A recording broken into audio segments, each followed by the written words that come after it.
Hello. Welcome. Hello, Logan. How is it going? I'm tan. I came from vacation and I was at the Bahamas on a cruise. So I was in the sun a lot, which was nice. And the cruise came back. Yeah, some fancy shit. The cruise came back. Excuse me. Into. Hey, thanks. The cruise came back into Port Canaveral, Florida, which is really close to Orlando. And since I'm an annual pass holder, I took advantage and did a couple Disney Park days, or half days. So, yeah, I got a bit of sun, and my nose always gets like a darker color than the rest of my face because obviously it protrudes from my face, and I don't have a really small nose. It's kind of a big nose, so I always get like a totally different color nose than the rest of my face, which is always fun. I actually don't mind it. I'm kind of used to it by now. Hey, Bobby. I miss you, Bobby. I'm glad you're here because I'm deck building, and you're always a gem with that. And I'm building a WUBRG deck today. It is Colorless Commander, but it is a WUBRG, and I... New nose just dropped. It's true. And yeah, so I am going to be in a little bit of new territory here because I've never built a WUBRG deck. I built a 4-color deck, everything but green, but this is the first 5-color deck that I'm building. My first question for anybody who knows, I feel like those Cryptic Spire cards would be really good land sources in this, but I'm not sure if I can have more than one. Or because I've only drafted using Cryptic Spires, I haven't used it in anything. You can only have one. That's what I thought. Okay, so then it's not useful. I'll put the Triomes instead. And, like, maybe some other, like, dual lands. But, yeah. Yeah, no, I know I have to choose the colors during deck building. I've drafted with it, but, like, I haven't used it in any deck. And if I was able to use more than one, as long as they're different color combinations, then I was gonna just pick one of each color combination and like use them all. But yeah.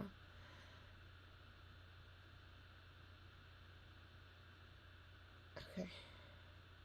I am going to start with, I've already added things to Ramos. I'm going to go ahead. It's currently an unlisted deck, but I'm going to click to make it public, and then I'm going to add, I'm moving things around. Then I'm going to add this deck list to the chat if you are interested in following along or looking at it on your own page. What I've done so far is I added a couple instants and sorceries, a couple artifacts, and all of, it says 37 enchantments because I'm using all of the backgrounds. I really wanted a deck that uses all the backgrounds, so there's gonna be at least 30 enchantments because there are 30 backgrounds. I actually less because I'm not using Faceless One. I do want to use all the backgrounds, but I can't find a use for Faceless One. I do have it in here, but like I think I might take it out, like, and the only reason for keeping it is to say all the backgrounds are in there, but I probably won't use it. I mean, aside from the fact that it is a creature, but I don't know. And then the 67 creatures that I have in here so far are because I would imagine that Ramos, he already costs 6 to cast, so I would imagine that Ramos is going to be killed a lot. So I want to ensure that I can afford to recast him. So I've added creatures that ramp, so that I not only have creatures for blocking, but also creatures that serve me a purpose in generating some mana to recast, what is this? Huh? Oh, I guess I can't have that in here. I will remove it. Yeah, so I want to be able to recast him, if needed. So I'm going to include cards that... I'm going to add more artifacts, cards that ramp, things like that, and generate some mana for me. But I also want to make cuts to these creatures. I want to add some more instants and sorceries that make sense. There's a lot of colors that I don't have a lot of experience in. I do want to ensure that I include sufficient removal. Hey, Adam! Thanks so much. Tony Pizza, I missed that name. I haven't been called Tony Pizza in a while. Thank you for subbing. I appreciate you so much. Yeah, so let me put this link in the chat, so if anybody wants to follow along with that deck list. What am I doing? Why isn't it working? The staff at Disney did not call me Tony Pizza. Can you believe it? Yeah, the deck list should be in the chat now.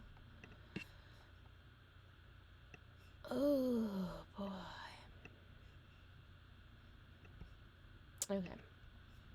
If somebody redeems points or something, let me know, because I don't always see it in my thing. Sorry if the screen looks jittery. It's because I'm moving, literally moving like my tabs around and stuff. Okay. So first I want to add things, and then I'll take away. I'm gonna start with like colorless lands that are just always go-tos. And I will take away later if needed. So Hall of Heliod's Generosity is always an add. I think Command Beacon is there. It is. Command Tower. I was gonna add, this is not an always, but I was gonna add Henge of Ramos, because if Ramos is my commander, why not? Homeward Path, because I hate having shit stolen. Yeah, you're right, Bobby. I haven't even gotten there. Like, I didn't even do basics. All I did was, like, I added Ramos and all the backgrounds. And then I asked people in Twitter, what were their favorite, like, ramp creatures. And then I just added everyone's suggestion. And, like, some of the suggestions were non-creatures and, like, sorceries and things like that. So I've added some things that people have suggested already, and then I'm gonna go through and clean it up, because I haven't even looked at what they do. And of course, if like I don't like it personally, like if it's not something that I want to use, then I'm not gonna add it. But I haven't even like added any artifacts, which is like my favorite thing. So like I always add artifacts first, because I love that, like when I'm building a deck from scratch. But a lot of these were suggested to me, so I added those preemptively because of what was suggested in Twitter. But I'm gonna go through it. I left off at Homeward Path. I'm gonna add Inkmoth Nexus. Can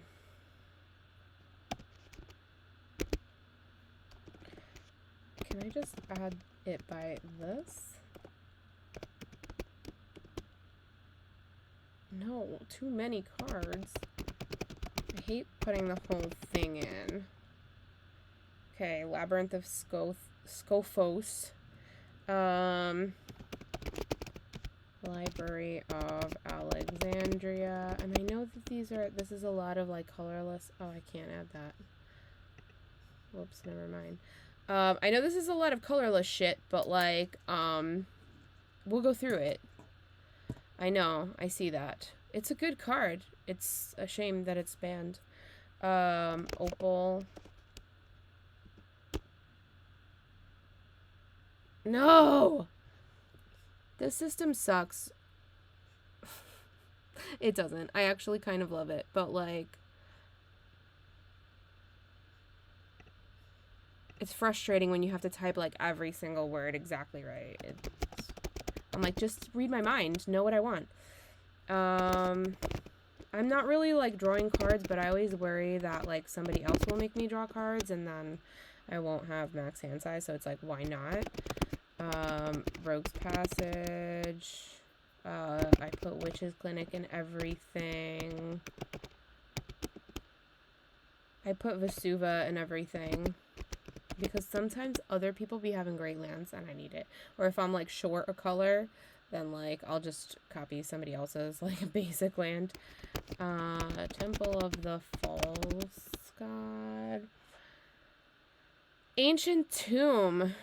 I didn't have that in there.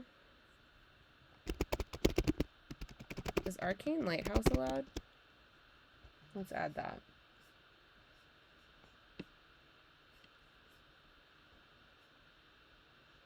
I know the shift enter was your idea, which is why I'm shitting on it, because you're here to listen to it. So, yeah, it needs to it needs to just be able to read my mind.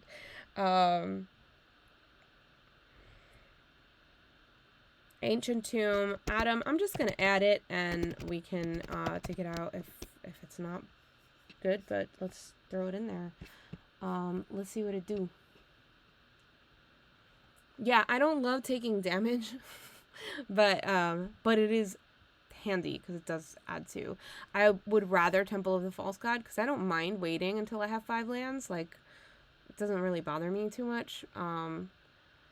So I think that's kind of why I didn't add Ancient Tomb. As like, I would put Ancient Tomb in like a life gain deck, but I don't think I'm doing that here. So I'm gonna remove it for now. But thank you for saying I'm cool. I have my moments. Sometimes I'm cool, but I'm not always cool.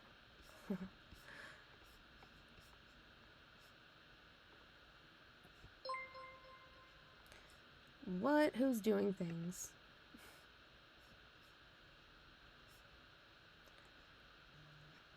I have Command Beacon in there. Thank you.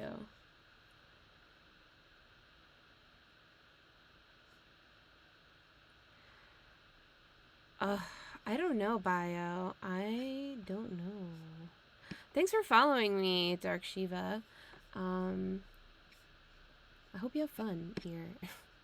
Things get wacky, but I'm in like a really pensive state right now. I'm just like super... I've been brainstorming this deck for a while, and it just like hasn't come to fruition. So I really, really want to finish it, and I want to like put some time into it tonight because it's gotten away from me a bit. There's a Pokemon in the chat, so if you want to catch it, go catch it. Use the exclamation point Pokechat. Pokecatch.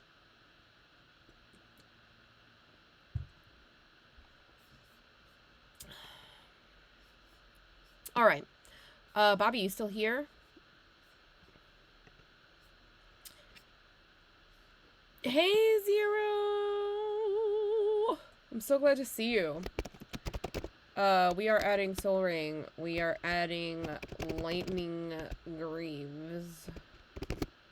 I always, like, fuck up how to spell it, but I think we got it. Lightning Greaves. Yeah, it's there. Alright. Soul Ring, Lightning Greaves. I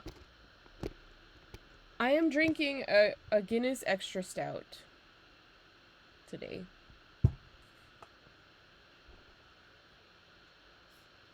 Yeah, I'm using all of the Baldur's Gate backgrounds.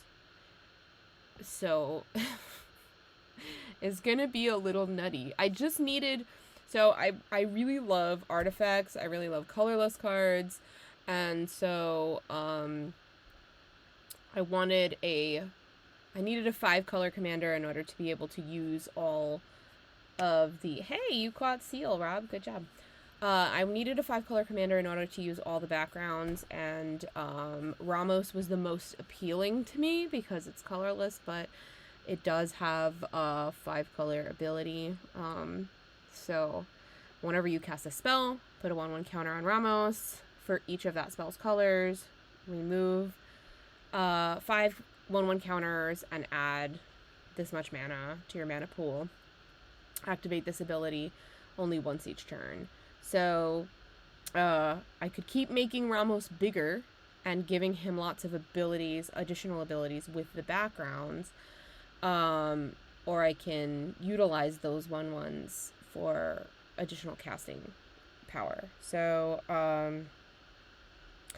I am also looking at creatures that generate mana so that I could use some creatures to pay for things and other creatures for blocking purposes. So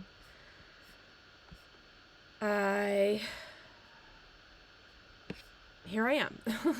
I'm gonna use probably like Mind Stone. Oops. I always do a Thought Vessel, though Decanter's a pretty good card now. I love a Gilded Lotus. I love colorless cards. Like, I love colorless ramp. I think it's, like, silly. Get clubbed, Seal. You're so mean.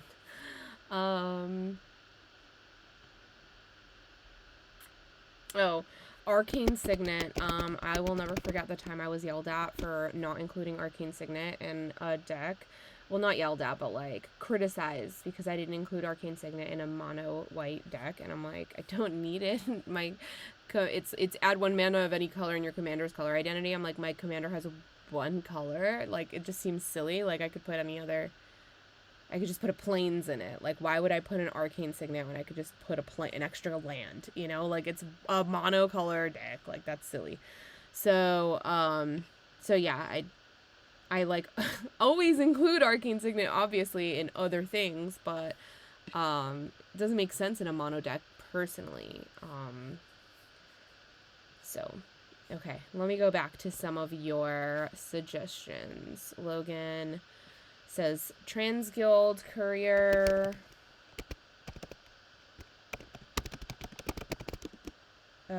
Sphinx of the Guild Pact.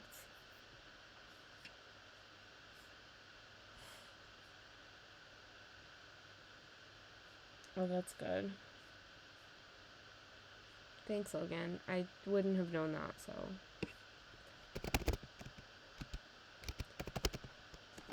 What's Thermodynamo do? Are you saying Thrandynamo? Is that what you are looking for? It is a pretty good one. Yeah, I got it. I got there, Logan. I got there.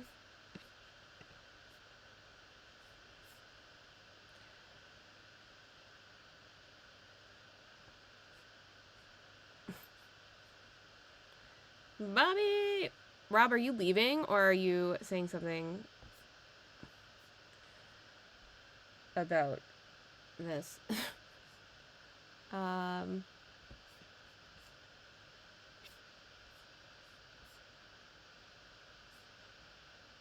Is that a baby, Logan? What is that? The chat, by the way, I mean, I don't know if it's delayed any further, like, since, but the chat was only 3 seconds delayed from live time. So, that's not too bad. Okie dokie.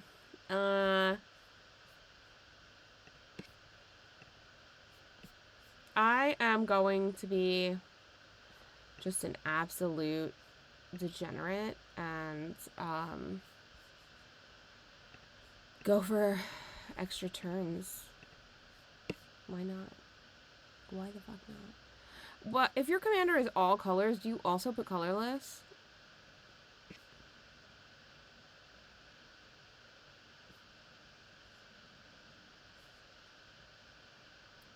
So when, I mean, maybe so, but like when Logan, I see you said that there's a 6-second delay, but when I was in like my countdown screen, my live countdown screen, and what I was seeing on Twitch, it was 3 seconds apart. So I don't know. Okay.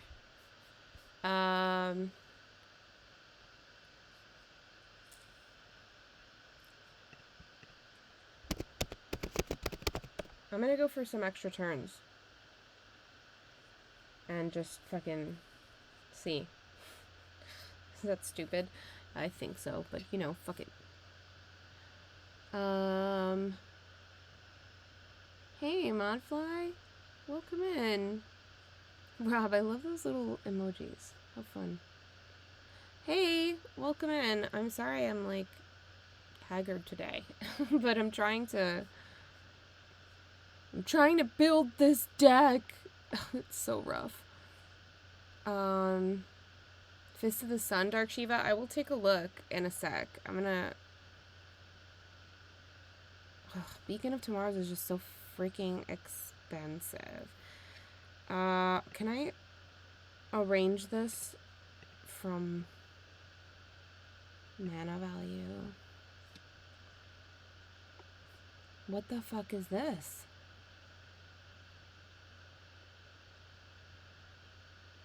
Ew, skip your next turn. Oh no. I don't want to do that. No, that doesn't feel good.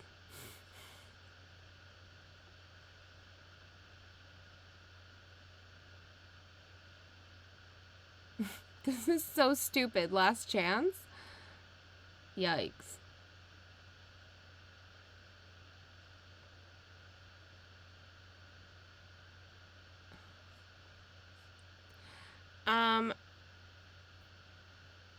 Nexus of Fate. I was looking at like Time Warp or something like that, because I have it in Stranger Things.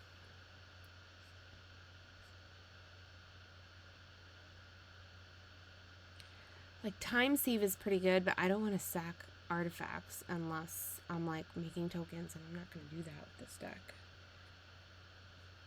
Yeah, look, see? I know shit too sometimes. Ugh.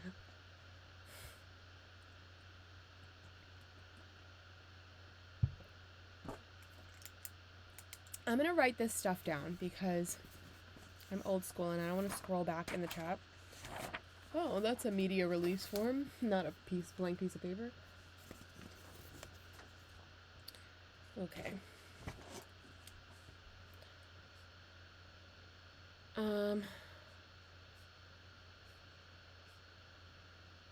Okay.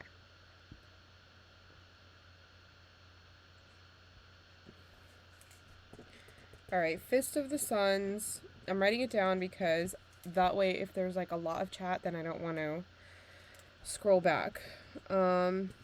Nexus of Fate.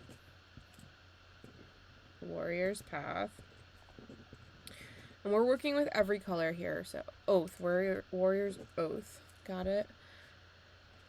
Time Warp. Because, you know, I was right. Whatever. Cool. Chromatic Orrery. That's a great card, actually, Bio. I do have it in a couple decks, but yeah. Beacon of Tomorrows.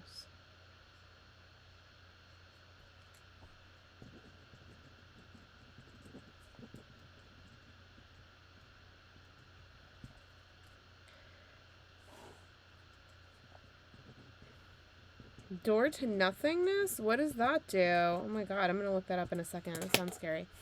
Alright.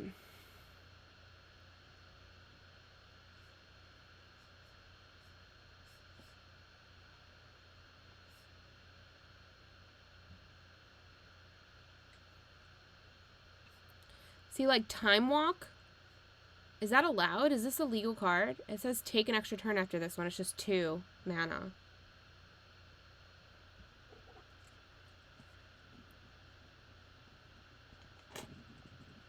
Thanks, Bio. I wrote that down. I don't want to take like a bajillion extra turns. I just want to have the option because I'm dealing commander damage with all the backgrounds and like all this shit, but like I'm only targeting one person at a time. So if I can deal big damage to one person and then take an extra turn and knock out another person, that's valuable to me. So I figured. I knew it. I was like, there's no way that that's allowed. So, yeah, I'm not trying to, like, take a bunch of extra turns to, like, delay the game or anything. Like, that would be really dumb. But, like, yeah, I want to utilize it in a wise way when I'm swinging out with Ramos. And I want to take out multiple people.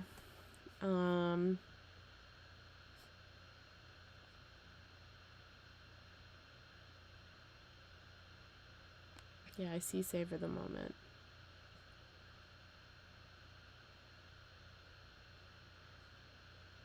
Well, so it says take an extra turn after this one, but skip the untap step. If I can't untap, then what's the point of the extra turn? Like, unless I have, like, unwinding clock or something like that, or, like, but that's very specific.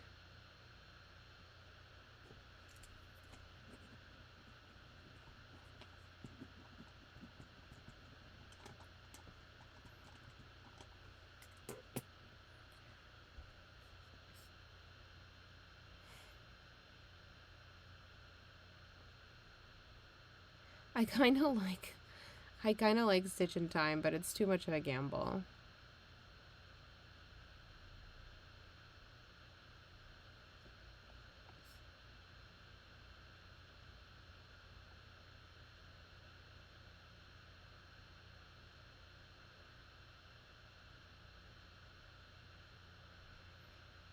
Plea for Power is pretty good. Gambling is pretty fun. Did I tell anyone I won the lottery once? It's a fun story.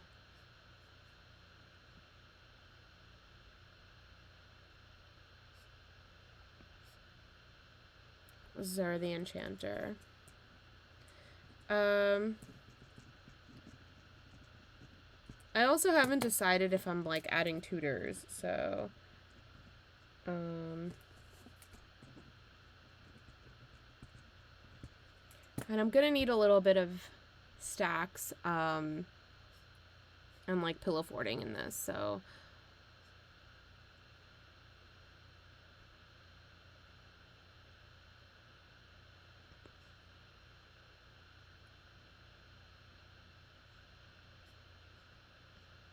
Hey, I don't know if it's Chris, but I think it's Chris from One More Game. Hey, Chris. I'm just gonna say hey, Chris. World Tree. Okay. Yeah, Rob, you didn't know I won the lottery once? Please don't tell me I have no balls. That is, very incorrect. Hey, Chris. Good to see you. I do take lots of risks.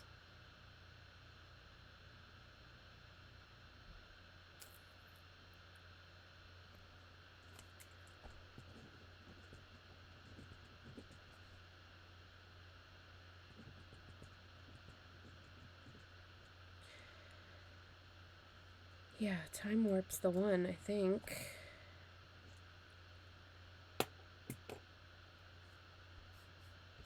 What about temporal manipulation? That's like another time warp.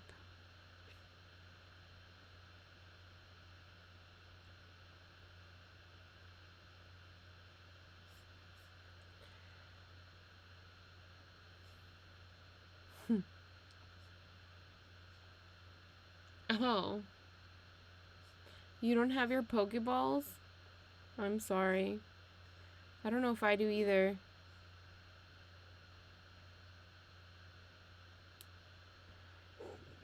Okay. Alright. Ugin's Nexus.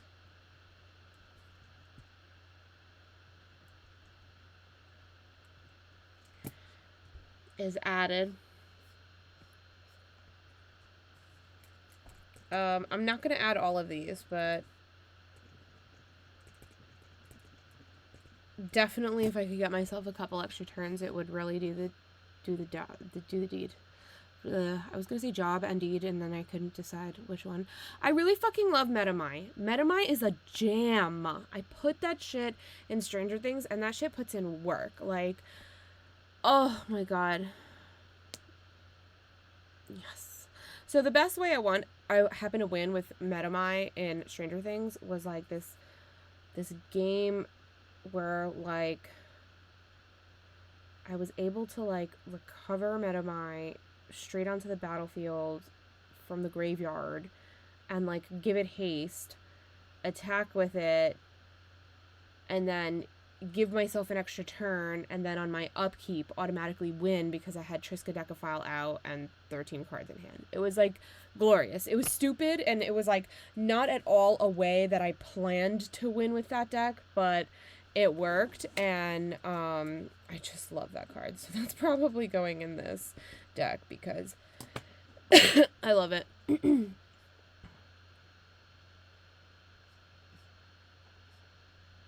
Ugin's Nexus prevents an extra... It skips that turn, but if it would be put into the graveyard from the battlefield instead, exile it and take an extra turn after that. So it prevents extra turns, but if it goes to the graveyard, then you get an extra turn.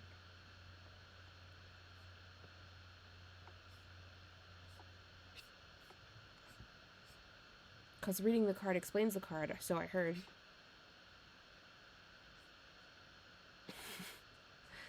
There's gotta be a way. There must be a way.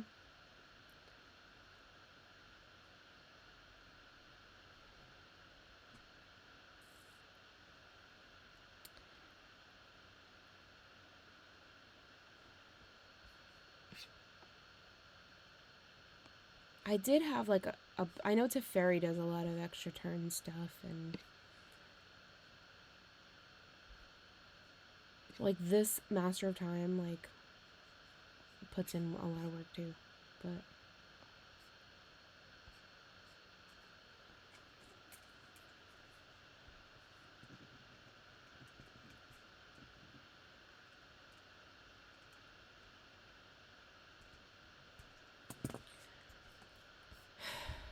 okay.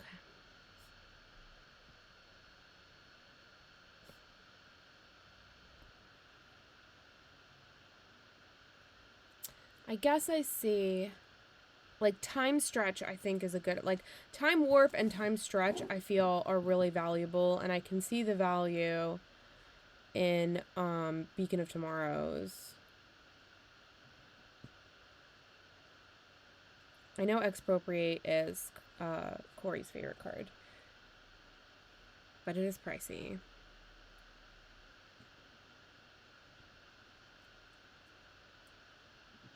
I just wrote Beacon of Tomorrows twice. Okay. Then I'm gonna need some good, like, counters and stuff. Let's go back. I'm definitely adding, for sure, Time Warp, Time Stretch, Beacon of Tomorrows,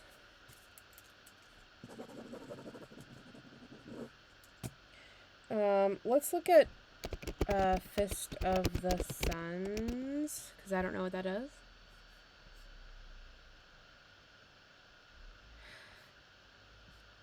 I don't get it. Expropriate doesn't bother me at all. I don't know why it's like a feel-bad card. It does nothing for me. Is that not right? Something's wrong with that. Fist of Suns? Oh. Oh yeah, I do have this somewhere, and I thought it was really useful. I meant to add that too. We talked about chromatic orrery, which is a fun time, and chromatic lantern.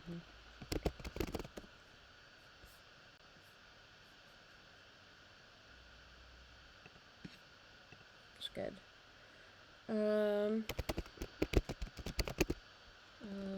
What?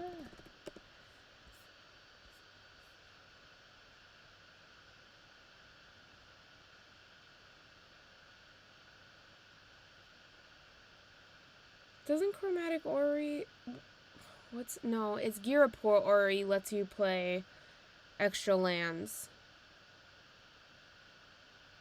But this is good that it's every basic land type. That's pretty good. We talked about Zur. Ugh.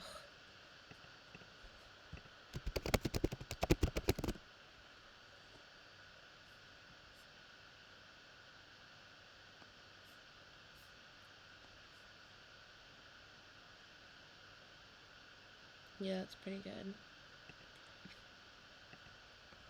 I like that. World Tree.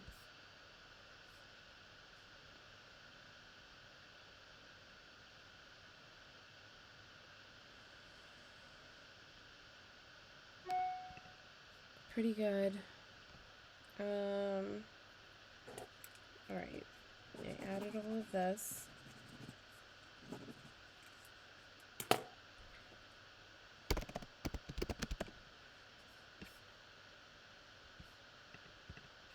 There's a lot of doors, apparently.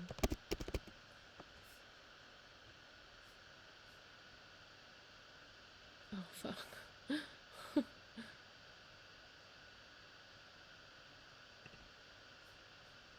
I also kind of like, Elixir of Immortality, because then it gets stuff like this back.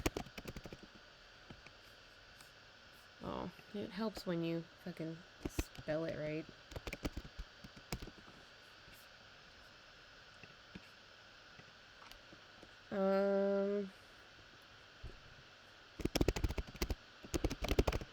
Warrior's Oath.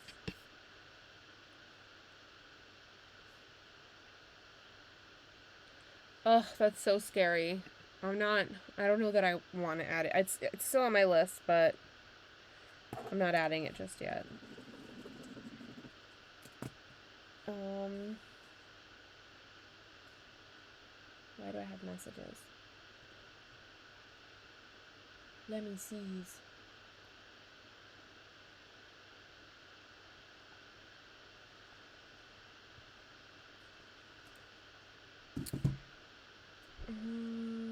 Plea for power. Oh, I'm so sore.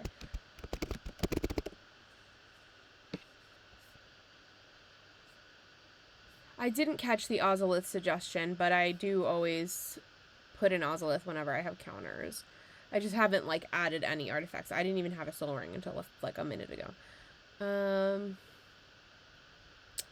I did want to add a plea for power, just in case Aruni.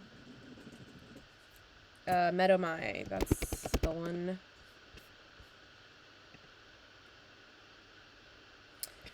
Okay. Ozolith. Bam. It's in there. Okay, so now... Oh, did I check Nexus of Fate? I didn't.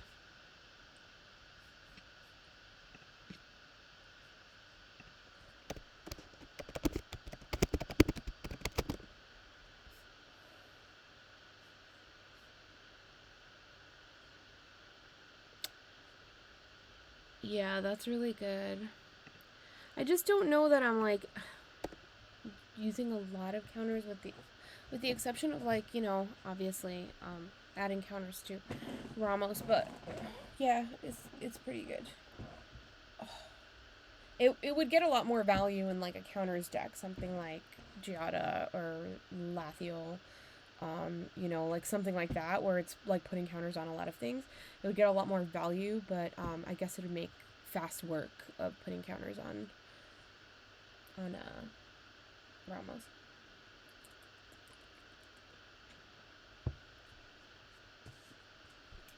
Okay. Now, let's take a look at tutors and protection and removal, because I don't really have removal. My biggest area of expertise is white, so my inclination is like Teferi's Protection or something like that. Ghostly Prison, Propaganda, which is blue, obviously, but it's the same thing. Windborne Muse, things like that. So, like, I can add Windborne Muse, Propaganda, Ghostly Prison. Actually, you know what I really like, too? Oh, fuck. What's that thing that gives everything double strike? You may give people double strike. Oh, gosh, it's escaping me. Somebody tell me. Somebody tell me. Somebody tell me. The white card gives people double strike. It's like a fucking sword hilt. I can see it in my mind's eye, and I can't think of the fucking word. Hey, Shan. Welcome in. I'm struggling to build this deck. I'm already at 157 cards, and I'm not even at full lands yet, so, like, we're doing great. What the hell is that card? Duelist Heritage! Oh, Duelist Heritage, yes. That was gonna eat me alive. Am I not spelling it right? There it is. Phew! We got there, folks. Okay.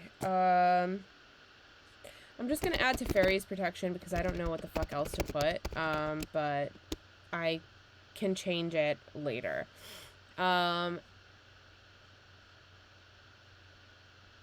me look back.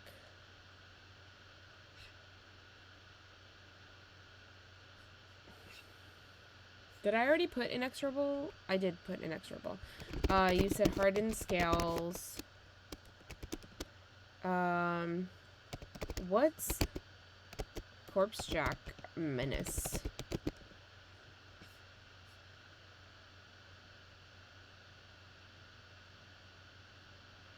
I feel like that's a lot. Here. Really?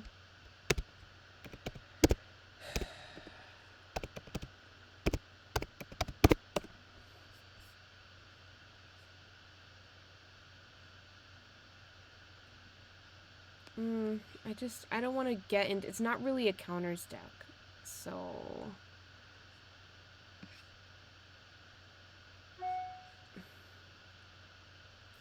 Angel's Grace is a good one. Battle of Wits, let's see.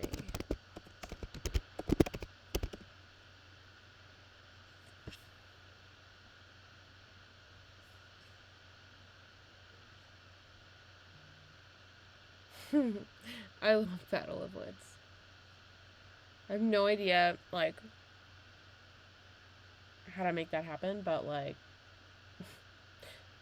I'm sure I could figure it out, but that would be a great win con for another deck.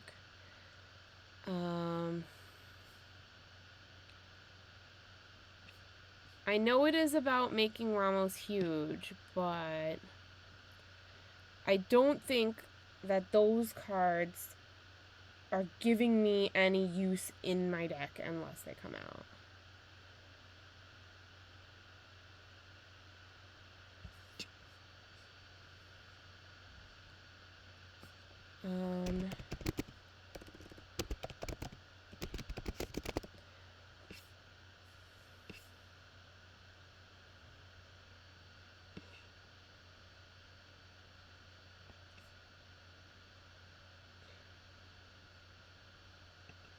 I feel like Angel's Grace and Near-Death Experience definitely has, like, a moment in the sun together. Like, I feel like there's gotta be, like, an Angel's Grace near-death experience win con. And, like, I want to make it happen in a mono white deck, so...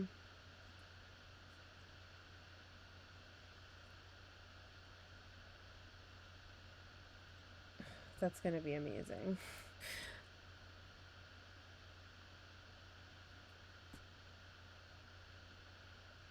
Logan, I get it, but, like... I get what you're saying, but, like, I don't want to fill my deck with a bunch of things that just, like, puts counters on stuff. Because like, what good is having counters if I can't afford to recast the commander? It's gonna get killed. I know this because of Traxos. I have a big fucking scary commander deck, and it gets killed 14,000 times a game. And I have, like, nothing but 5 billion ramp pieces in it because it dies at least 5 times a game every time. There's always removal, and I don't have a lot of protection in a colorless deck. So, I'm trying to make sure that this is well protected and able to be recast. So, yes, I care about the counters, but I want to divvy it up, and I just feel like adding certain things that care too much about counters are just wasting time in the deck. Like, they're no good to me if I can't recast the commander. You know what I mean?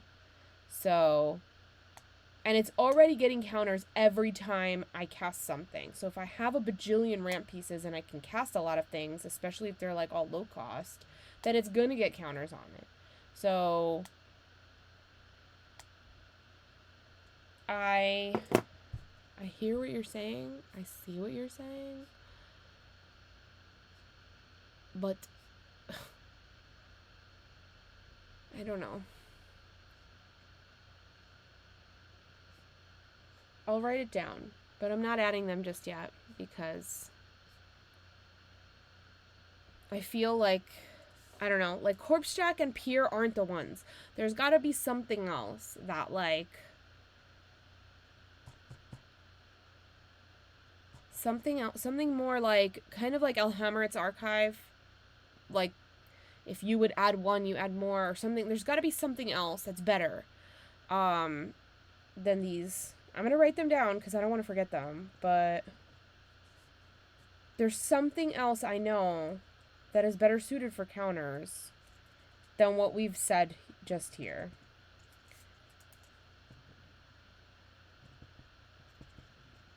I also kind of take issue with Pier being without 2 feet. Like, they go hand in hand. Shannibal, you made that work in a mono-white vampires deck. I didn't even know that there were enough mono-white vampires for a mono-white vampire deck. Bio, hit me with your most disgusting. Hey, Anna, welcome in. I'm looking forward to seeing you. I can't wait to see you. Anna's visiting my home state, which is her previous home state. So while she's visiting family, we're going to try to get together. So I'm looking forward to that because I haven't seen my friend since Bellevue, since Seattle. And we saw each other at Command Fest Indy, which was nice as well. So it's cool that we get to see each other every couple months. Internet friends don't often have that privilege, so it's nice that we've been able to see each other a bunch. And yes, Bio, hit me with your grossest shit. I do not mind messing with the ancient dragons.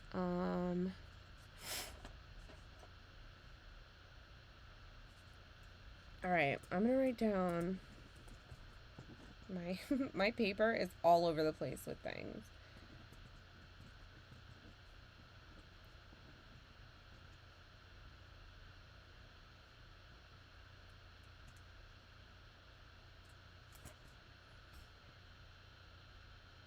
Yeah, doubling season is a good one. Thank you, Shan. Alright. Doubling season. Roaring Earth. Evolution Sage.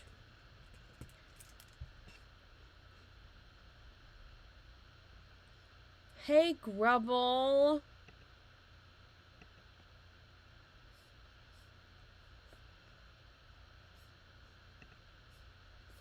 Sorry, I've been on this page for forever. Okay. You're right, Shan. I have Loyal Guardian in something.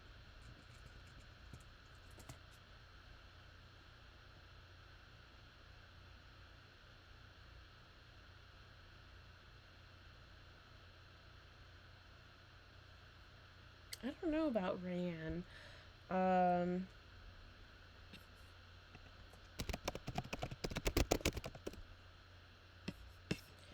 Alright, hit me with your, like, Staxy Pillow Fort pieces, because all I got is, like, white shit and, like, propaganda. So anything that can protect my boy, and all I know are, like, enchantments, like protection from all creatures kind of things, or whatever. But I don't really have, like, protection from, like, instance or whatever.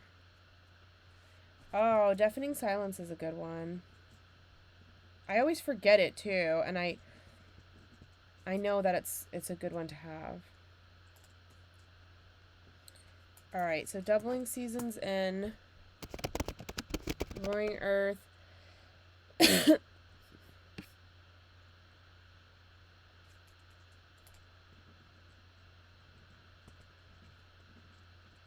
Bio, I could tell you're, like, a green lover, because everything you're, like, branching evolution just sounds green. And I'm probably wrong, maybe, but, like, it's just, like, everything sounds green to me. And I'm like, ugh. Like, this is gonna be such a green deck. Good night, Shanable. Thanks for popping in.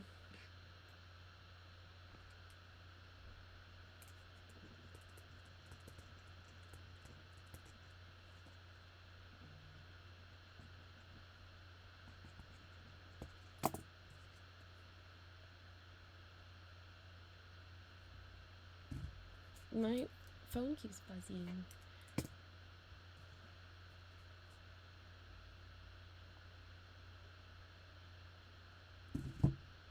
Okay. Roaring Earth. Whenever land enters the battlefield under your control, put a 1/1 counter on target creature.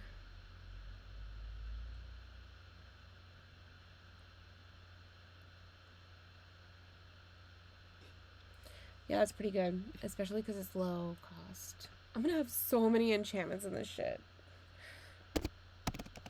Which is why I didn't put, like, any auras, even though, like, auras have good protection.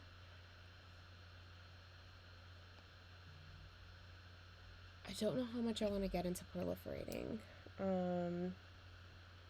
It's a good ability. I'll add it for now.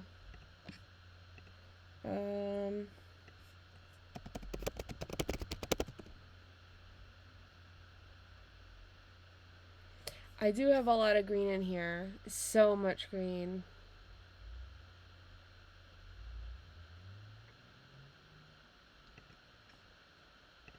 I do want to put in Deafening Silence. Alright, what is some good removal?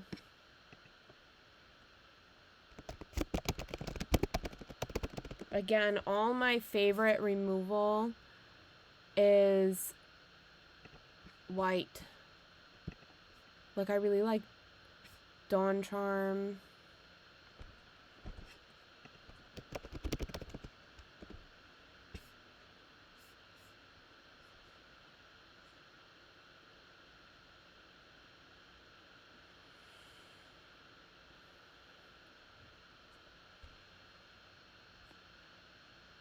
That's so cute, Grubble.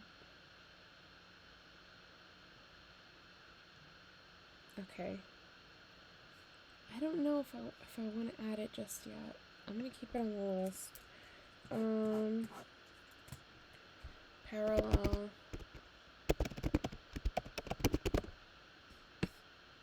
Oops. That's the problem. I can't fucking spell. Is it 2? No, that looks wrong. I don't fucking know how to spell parallel lines. I thought I wrote it right.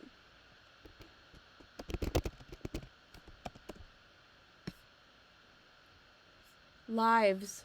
Oh. It's lives. I had it right. I just wrote lines instead of lives because parallel lines, you know, like in math. Oh, I do like dark steel plate. I love fucking colorless shit. So, like, if you can tempt me with something that's not fucking green, then, like, please do.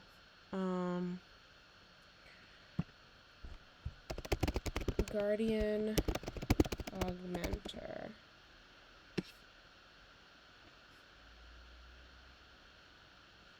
What did I spell wrong?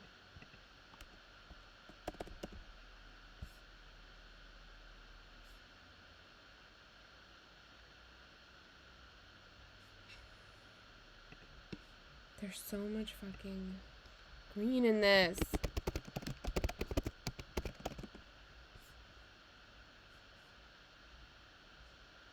Oh, protector.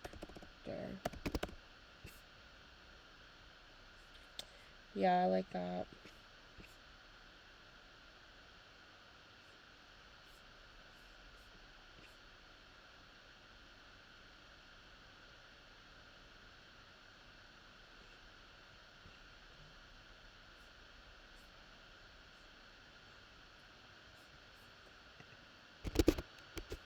Oops, dark, stable. What happened? I don't know why it's doing this. Probably because my computer's shitting the bed, but, you know, it's fine.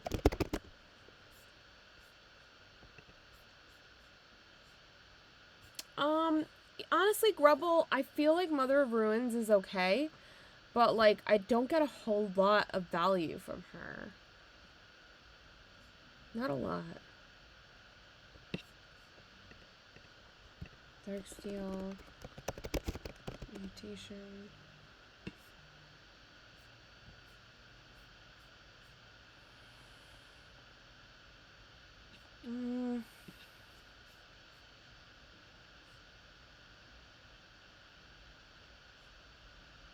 And a Blight Steel.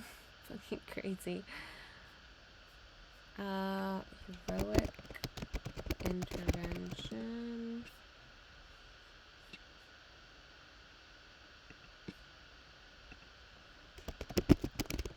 Colorless Maneuver.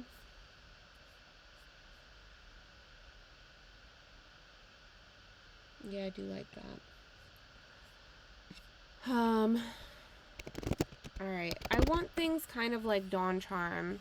Prevent all combat damage that would be dealt, or something like that, or counter, target spell,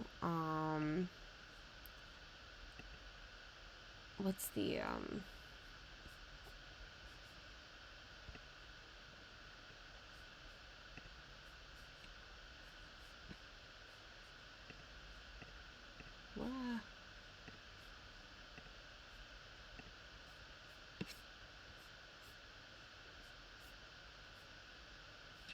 it's in Queen.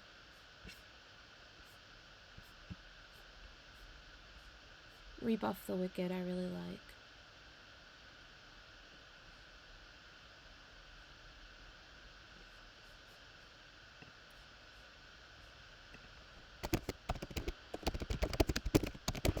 That's just counter target spell that targets a permanent you control. It's only 1 mana, which I really like.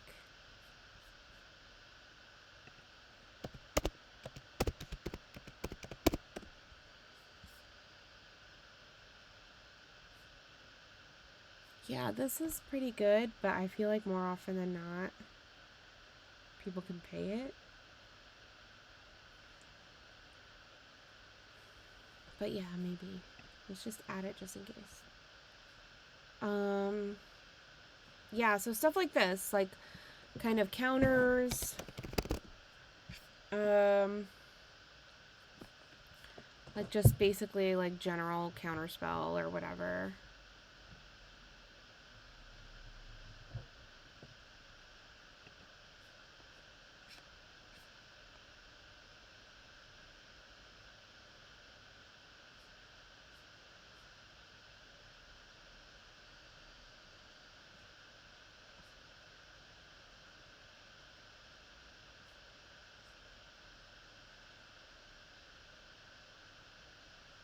I actually, like, don't super know if I want to include, like, a psych rift or anything like that.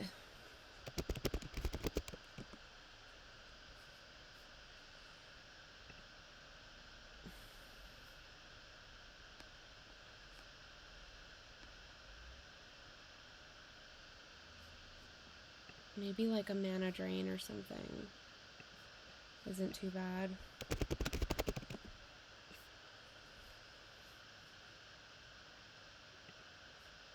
I'm just adding it for now.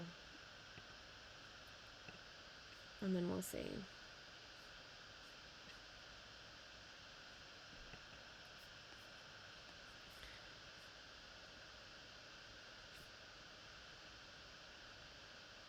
Not of This World. Yeah, Not of This World is in my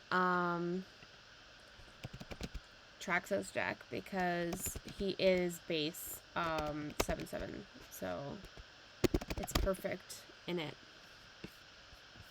But that's a good one.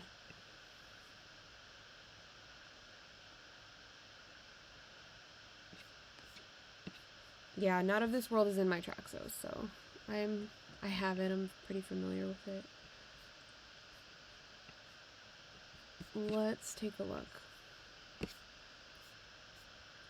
Alright, we've got far too many instants. I'm okay with 15 artifacts. I know that we have too many enchantments, but that's kind of the point because 30 of them are the bulk of the deck. The whole point is to have, you know, that many artifacts.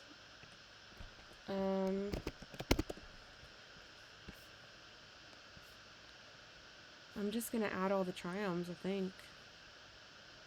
Why the fuck not?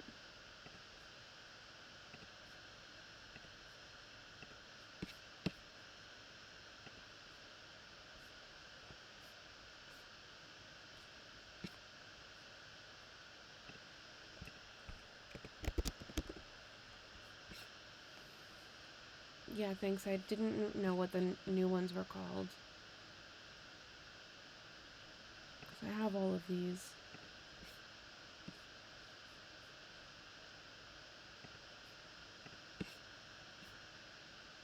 What the fuck is this?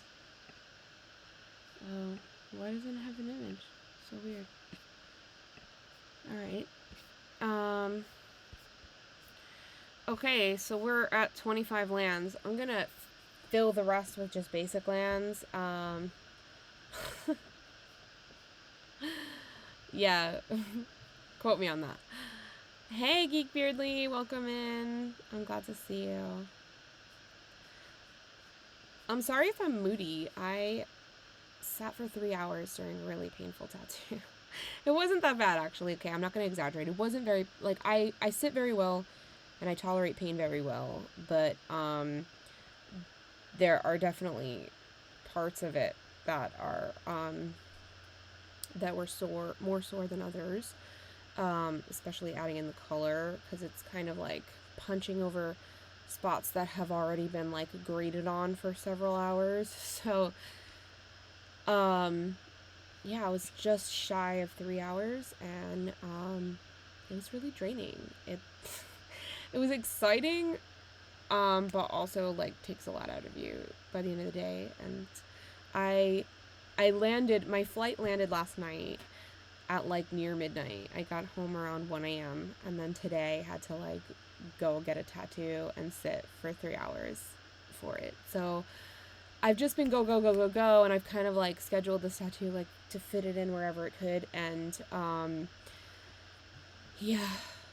So if I'm, like, moody or, like, not myself, I'm pretty tired. I've had really long weeks and, really busy times, and I've just been constantly on the go, and today was a bit of a taxing day, but alas, here we are. I haven't streamed in a while. I really miss streaming. I really miss seeing people in the chat and talking to you guys, and being able to deck build as a community, because this is a deck I've been really excited about. I needed, as I said earlier, I needed a 5 color commander because I wanted to include all of the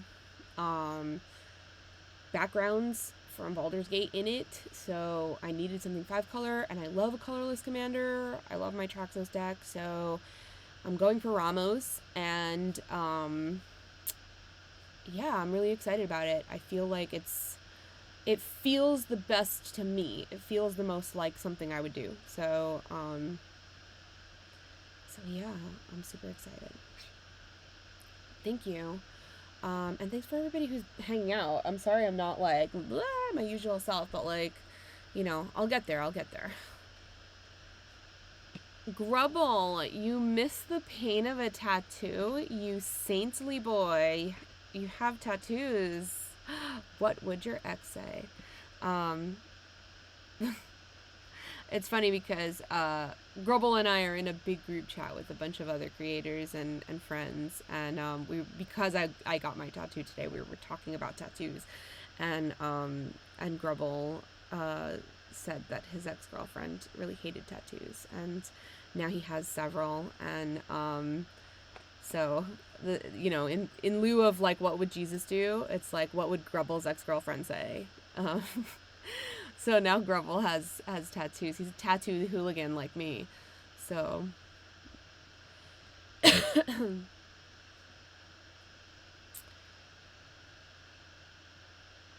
Eldrazi Monument. Do you think that I'll have tokens? I don't know. You think I might?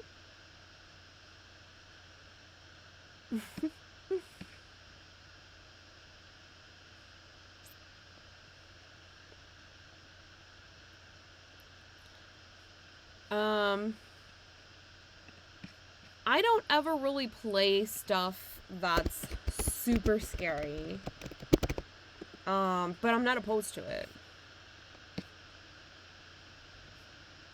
Oh no. I'm like, why?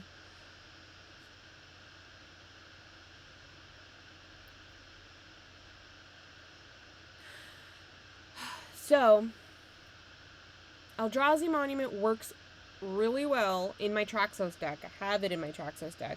It works really well in partnership with Ugin. Because Ugin is making Ugin the Ineffable.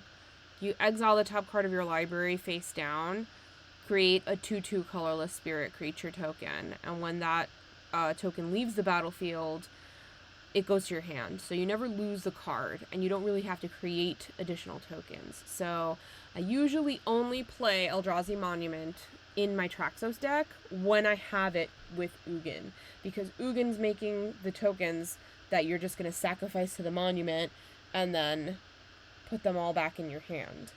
So if I'm adding Eldrazi Monument, I'm adding Ugin the Ineffable, because it works insanely well in Traxos. And when they're out together, it is a chef's kiss combination. And then people like scramble to get rid of Ugin. So, yeah. It is a perfect combo. I know some of the backgrounds do token things, but I don't want to depend on it.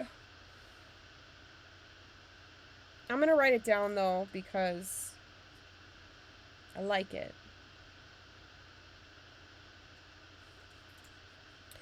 I mean, look, I am a sucker for artifacts. I will gladly put endless artifacts in a deck. Like, so much so that I made an entirely artifact deck because I couldn't help myself. Grubble, please, I support you. Please get a tattooed hooligan tattoo.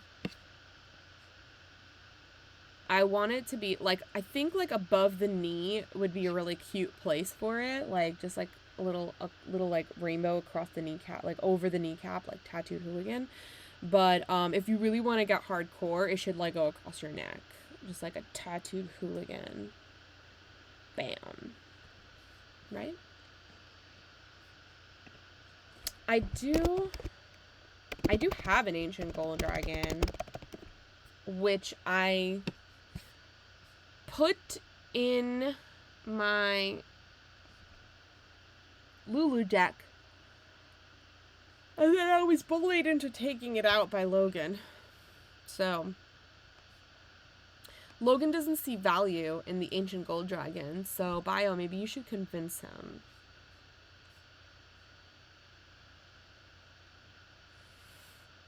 I do like it.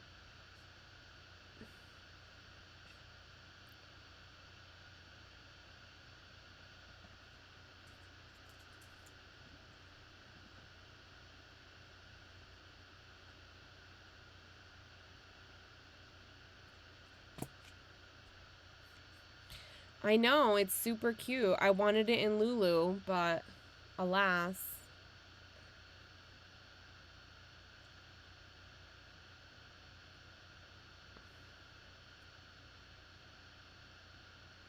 That's true, Grubble. And it kind of like constantly replaces your tokens. I like that option. Yeah, I like that. Okay. Good to know. Good to know. The only thing is that, like, okay, I need to put some tutors in here or something, because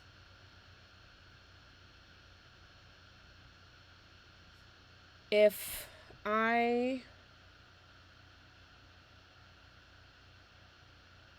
gonna, like, play these pieces that go well together, I'm gonna need to make sure that I have those pieces. You know what I mean? So,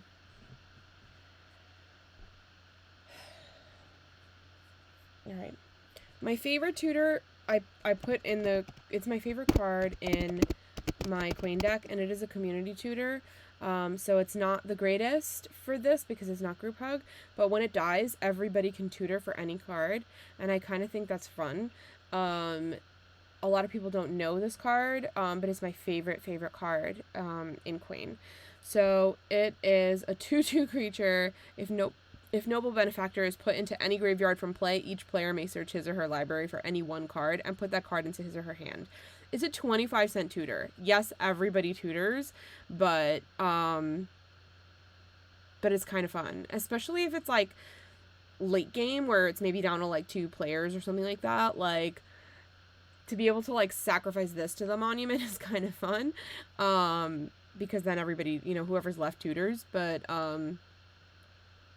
yeah, I kind of love it. I'm gonna add it. I can always remove it.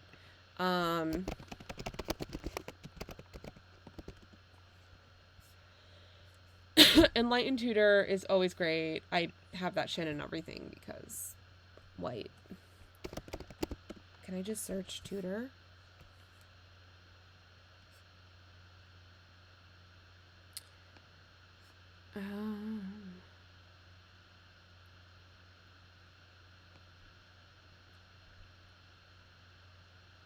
I kind of like Mystical Tutor. Can I add that?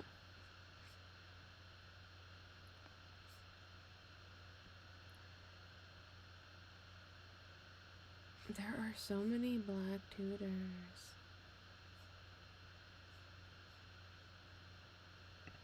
Vamp Tutor is kind of necessary.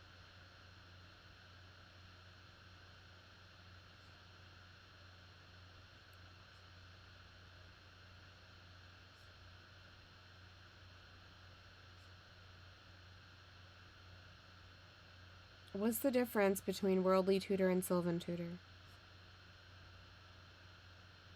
It's literally the same shit.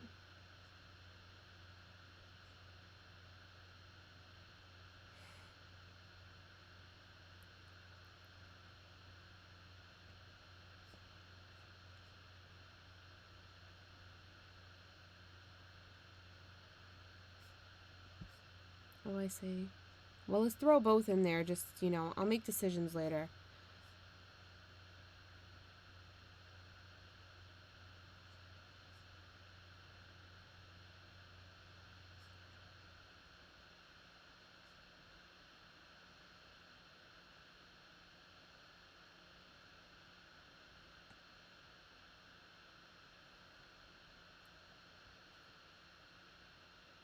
Yay, Rob, you had the balls to catch the Pokemons. Do I want any other tutors? Are we good here? We've got 1, 2, 3, 4, 5. Feels like a lot, but like, you know, we're good here, right? Alright. We're only at 194 cards, so like, you know, it's like 2 fucking decks because we also did not even finish putting lands in. We only have 25 lands in this right now. So we literally have 2 decks worth of cards to narrow down. It is important to me to make sure that I call it all backgrounds. So all the backgrounds must stay. Now I need to narrow down. I'm going to share the link in the chat again. I'm going to get myself another drink while you are mulling it over. Take a look at this list and start telling me where you would cut things. Definitely creatures have to be cut. There's 77. That's fucking stupid. Or if you see a creature, yeah, get out the Ginsu, like, for real. We need to make some serious cuts. So, yeah, 19 instances is far too many. I want to keep it around 10 max. What's my sorcery situation? I have 10 sorceries, so that's a lot. Like, there's 46 enchantments. There needs to be at least 29 because Faceless One counts as a creature, so it's over here. So at least 29 of these are backgrounds, but the rest are not. So there's got to be some cuts made there as well. I know bio, I struggle with this so much. And again, I will move things to the considering pile, so that if I find a card's not working, I'll swap it out. But I'm gonna put the be right back screen up. I'm gonna be gone for just a minute. I'm gonna go get another drink, and then I will be right back. Take a look at these and see where you might make cuts, because this is my hardest part. I struggle with this so much. But yeah, let's see what we can come up with, because this is gonna be a doozy. I feel like we're gonna be here a long time, but let's work on it. All right, I'll be right back.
Okay, I'm back.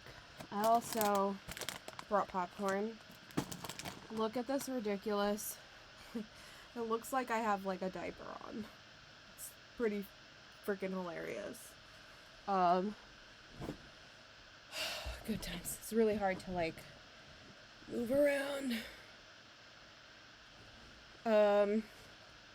Yeah, so she said to keep it wrapped until I go to bed, and then I have to like lotion it up. Lotion it. So, yeah, I'm not going to bed yet, so it remains wrapped. I do look like I have a diaper on. It's not the most comfortable, that's for sure. But anyway, all right. Good night, Grubble. I'm sure you're gone already, but good night.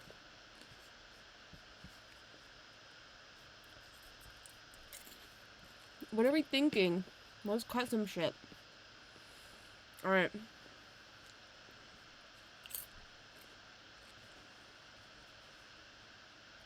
Also, I didn't really add anything that has, like, multicolors. And I know that, like, Ramos +1s for everything that is... Dark Shiva, what'd you miss? Are you talking about the diaper thing? Did you not see my tattoo? I'm eating like a slob. Oops. Okay, so because Ramos, adds a +1 counter for every one of the spell's, colors, Shiva, I got a tattoo, and it's on my crotch, and they wrapped it up, and it looks like I'm wearing a diaper. So, it's a real great time in these streets. What a time to be a sexy lady. I actually put, pictures. I just recently, like, started a fan house account, and I put the pictures of the tattoo on there. And I do have, lots of other, like, vacation pictures and stuff, but starting tonight, I can upload, like, custom menus, like, you know, tip this amount for me to, like, rate your deck or review your deck or something like that. You know, it's a pretty fun system. And they actually pay creators, like, 90% of what the tips are, and they only take, like, 10%. So, compared to other, like, subscription service companies, it's quite creator friendly. So, it's actually really nice. The money goes to, like, the creators primarily. But yeah, the tattoo's up on there. I'll put my link tree in the chat, so everybody has all my links, including my affiliate links.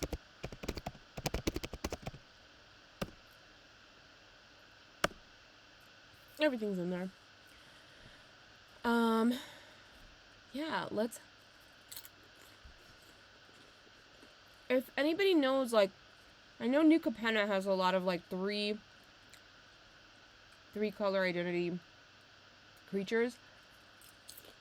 So if anybody knows something offhand that would be really useful, if I cast it, it'll add counters to Ramos a lot faster. Well, I couldn't add the menu, so, like, you only get verified after a certain amount of subscribers, and so I hit that the other day, and now I've unlocked the ability to make a custom menu, and so, I can now start to add those options in the fan house, which is really cool. Wow.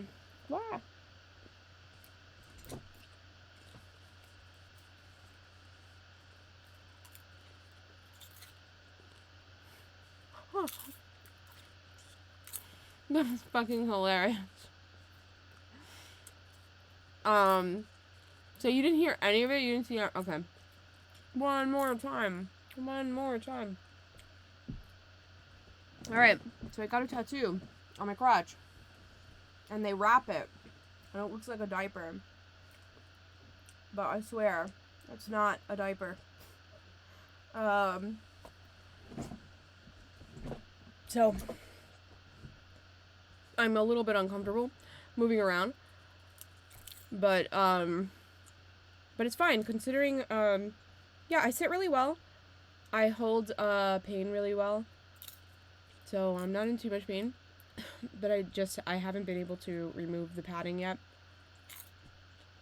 I can do it tonight.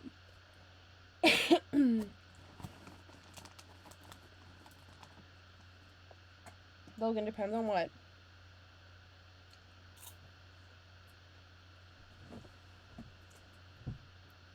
Oh. Okay.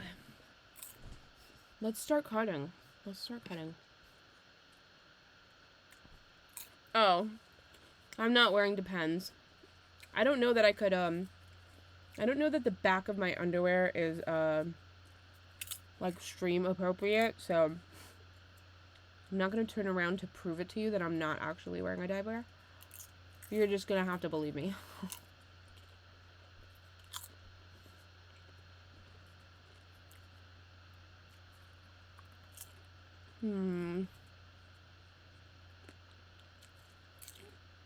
I don't know that I like this.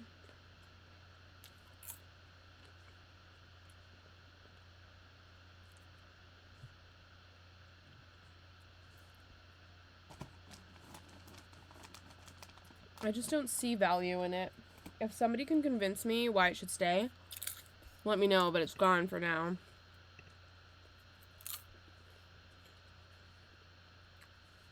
That's good.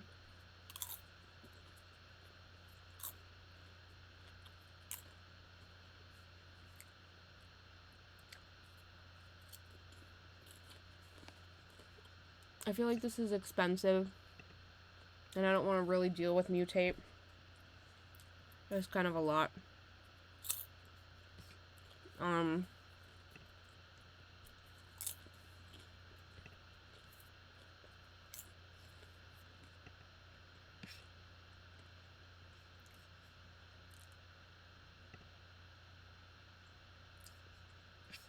Okay. There's a Pokemon in the chat. See, this is like, this depends on elves, and I'm not really creating elves, so this is gone.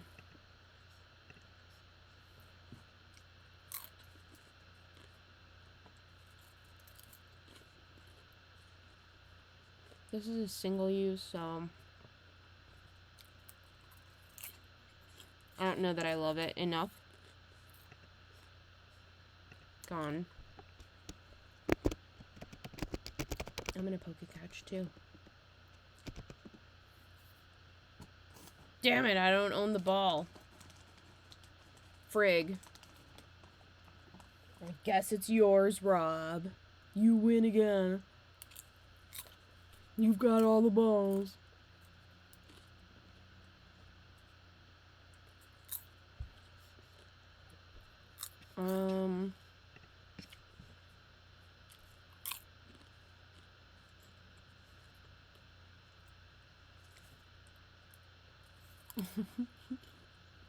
Get destroyed. It would be nice to get destroyed every now and then.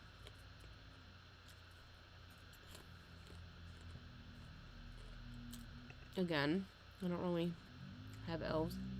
I don't think anyway. Like, I have elves in here, but like, how many of them am I keeping? You know?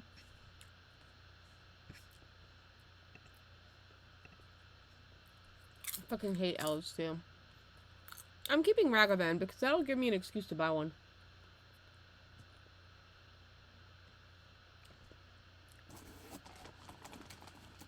No one caught it. Get wrecked, Rob. You had the balls and you still couldn't catch it. Brig.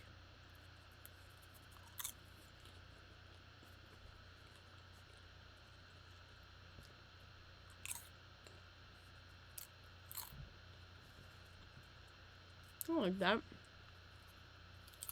A 1 mana treasure token, essentially. Horse shit. I don't have a monkey either. But you know what? Good excuse to buy one.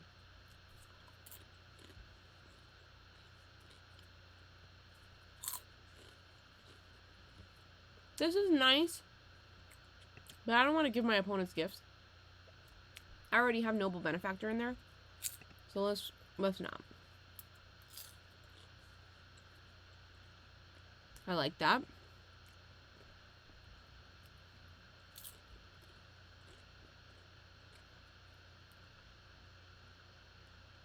I like that. I like a Dockside, another card I don't have, but, you know. Marchesa. Alright, bye. Give me a sec. We're cutting, okay? We're cutting first. Not adding.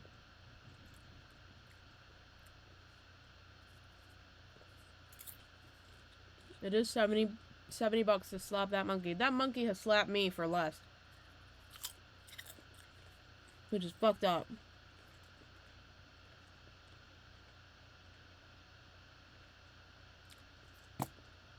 Funny you should mention Marchesa the Black Rose. My tattoo is a rose. I did bio, you're right. Thank you.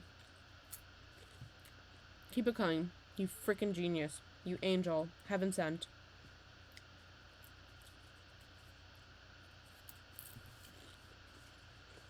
You definitely would pay $70 to slap that monkey if you were playing against my Traxos deck, which was an unfortunate happenstance several times.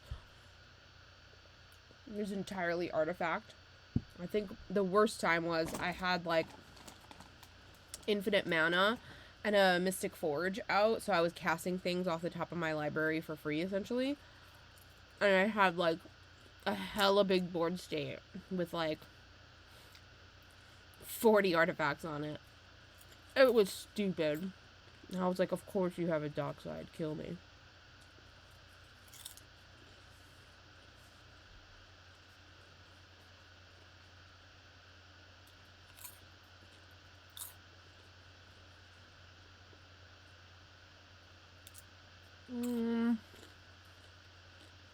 Nah.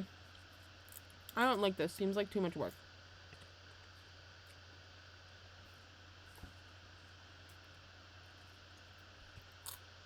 That's okay. I like that it's 2 different color pips.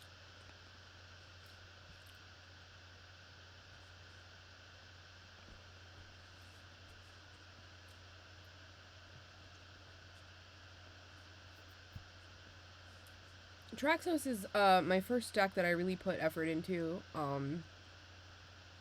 It has great games and terrible games.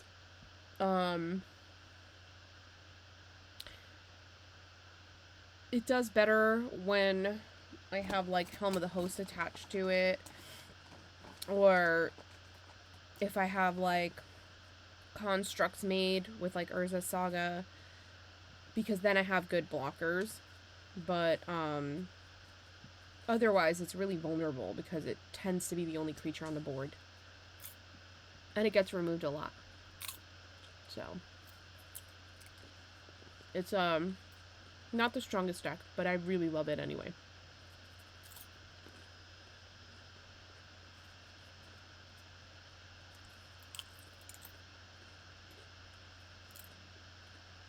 I like that.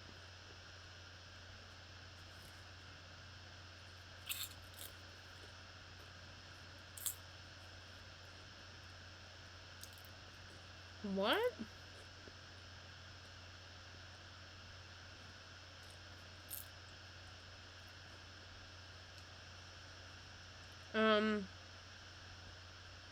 Rob, I hate to break it to you, but I feel like you only have excessively douchey decks.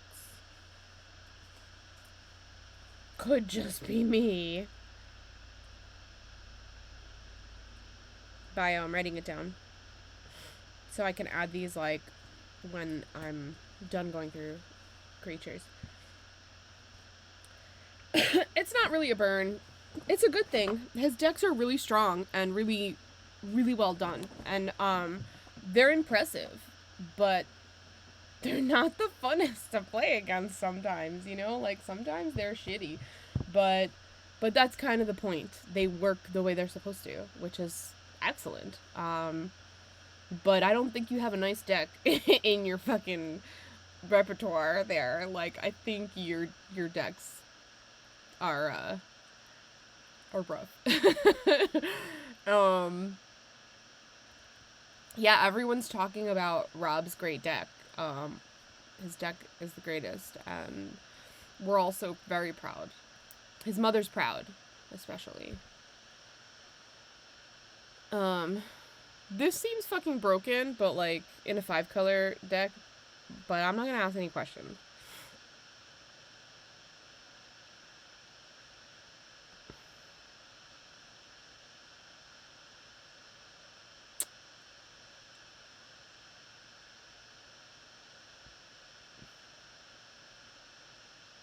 Your Mox Field is fucking not wholesome. It is certainly not. I don't buy it for a goddamn second. I'm gonna get rid of this because yes, it fetches lands, but it's only on ETB, and then it doesn't really do very much after that. And yeah, it's a low-cost creature, but it's too white, and I don't know that I don't know. It doesn't feel right for me for this, so I'm removing it.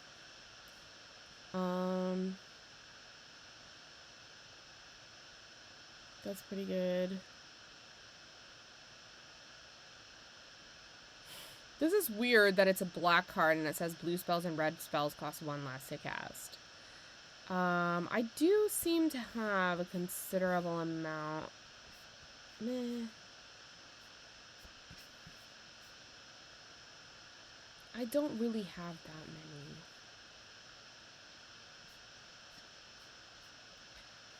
I'm gonna put it in the sidebar. I lost it. There's so many. Here we go.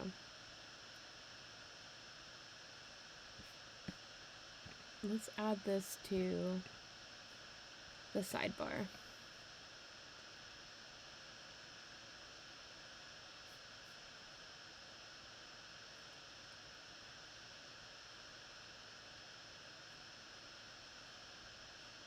Logan, have I played against your cat deck? I don't think I have. I think I've seen you play it maybe, but like I don't feel like I watched the whole game with it. So like, I don't know. Have I played your cat deck?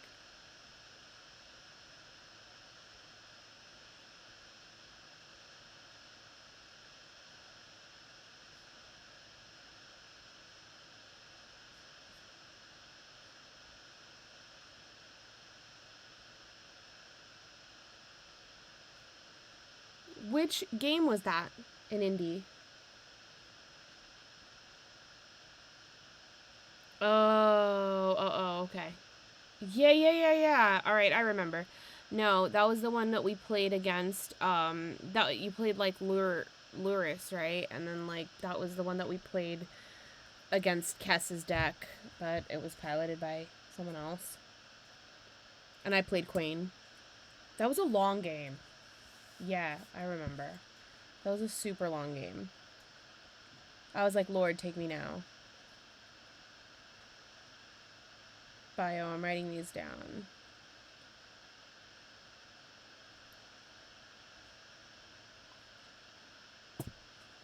I kind of want to add Falthus Familiar because I love it.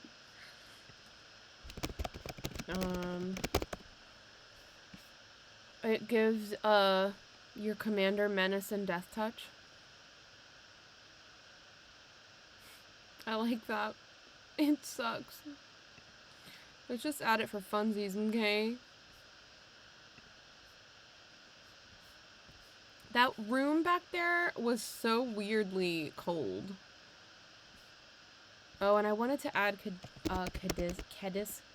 I don't fucking know how to say it. I do love the familiars. Alright. Back to the list. We're on the 2s. This, again, it's ETB. I don't... And it's planes cards only, so... That's not gonna help me.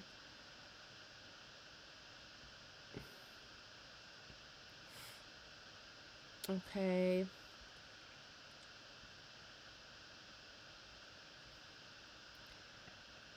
I'm not really interested in this.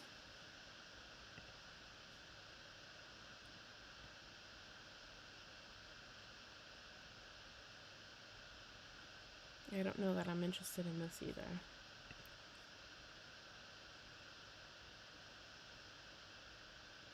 So I kind of like this. Do I have a lot of artifacts? I mean, I know I'm gonna trim down, but...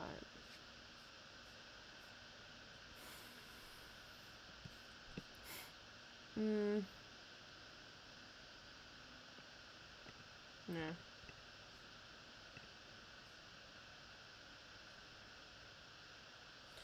Creature spells with flying cost 1 less to cast. I don't know how much flying I have. Maybe just the, like, Ramos.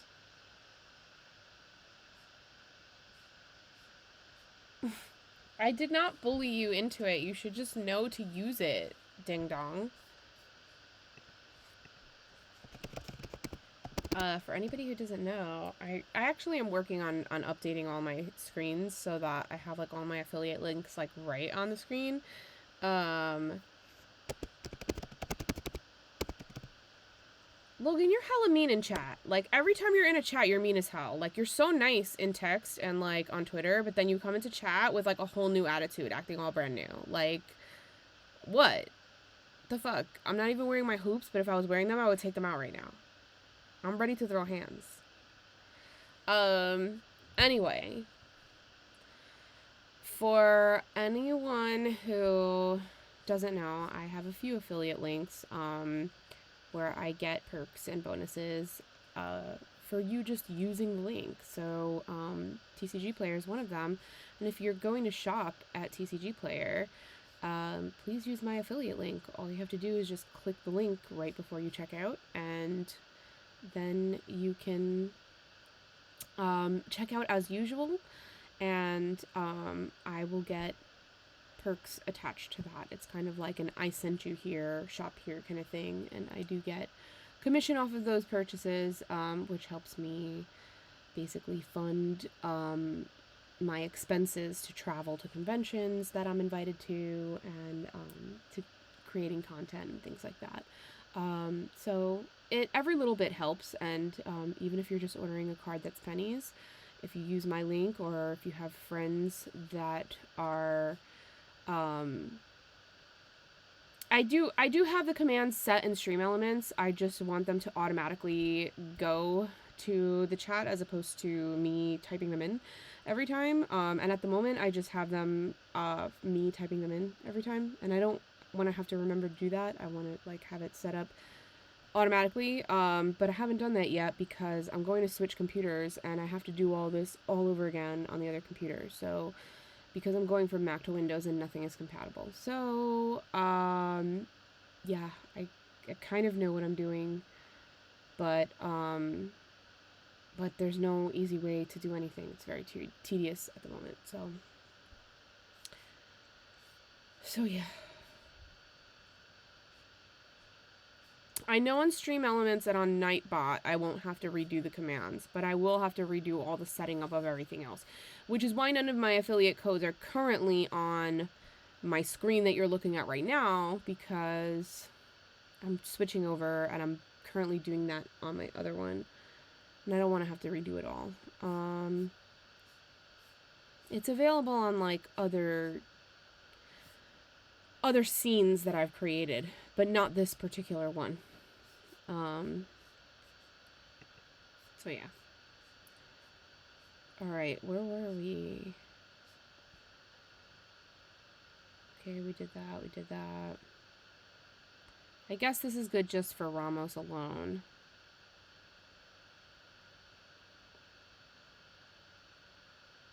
Mm-hmm.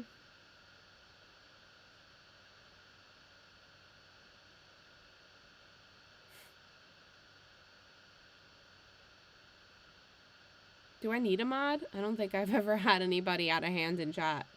Maybe just Logan. We're about to kick him out. Logan be getting out of hand in chat.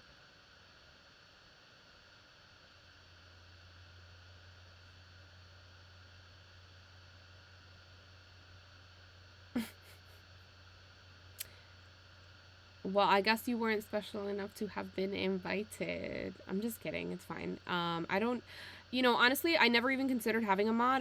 Didn't think I needed one. I don't, like, have, you know, any issues that I've ever, like, really needed to, like, have somebody watching it, you know, aside from me. But I guess it's always good to have, like, a mod, but I just never considered it. I didn't think it was ever, like, something necessary.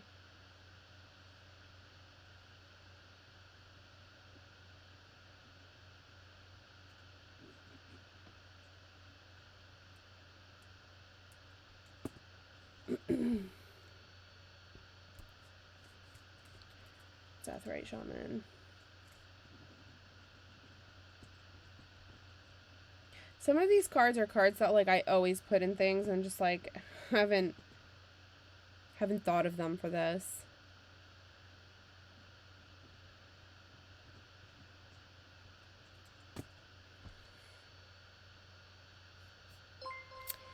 Hey, welcome in. Thanks for the raid. I am editing down a deck.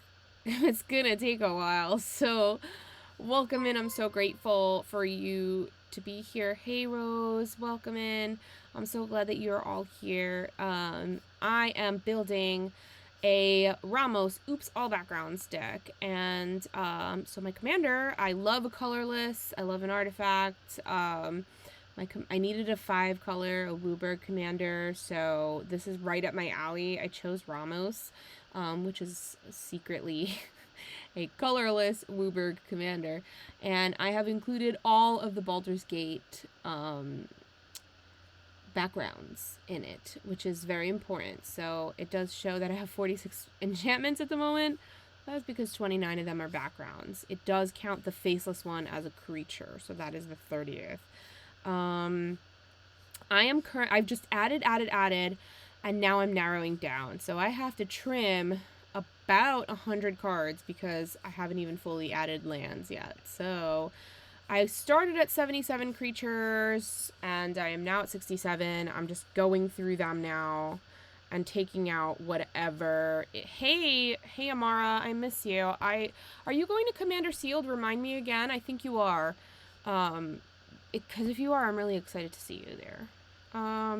Yeah, so now I am adding things to, well, rather removing things from this list. Are you kidding, or do you really think I should add it? I'm removing this because I don't think I have enough basics to make this worth it.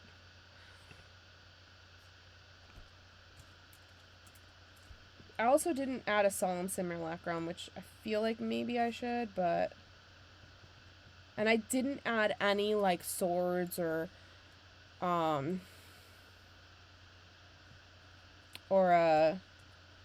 like, equipments or anything like that.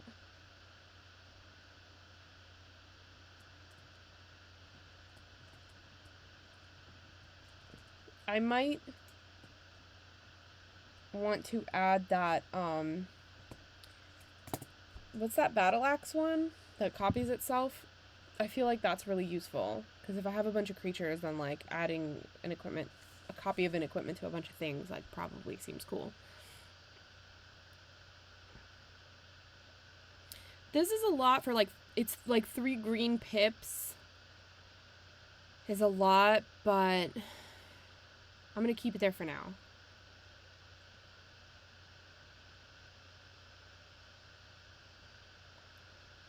Again, this is elves, and I don't think I'm really focusing on elves.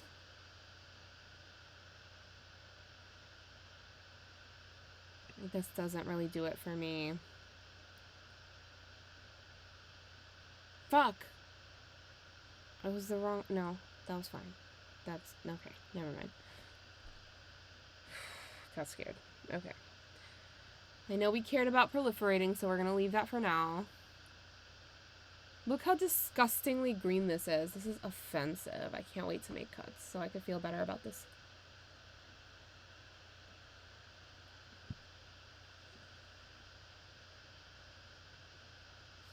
What is that? There's a card I'm thinking of.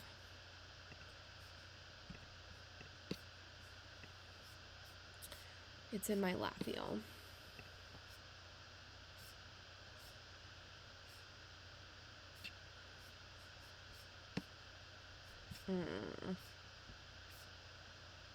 Which I also need to cut down, but I thought it was actually worse. 23 is not that bad. I thought it was a lot worse.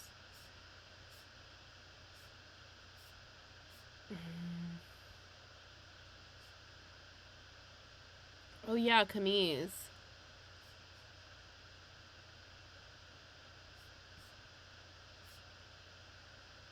Mirari's Wake. That's what I was thinking. Like, creatures you control get +1/+1 whenever you tap a land for mana, add 1 mana of any type that land produced. So this makes your lands tap for 2. Or, like, for an extra, rather. Which I kind of like. So... Birds of Paradise, right? I can't believe I didn't, like, put that in here. So, alright.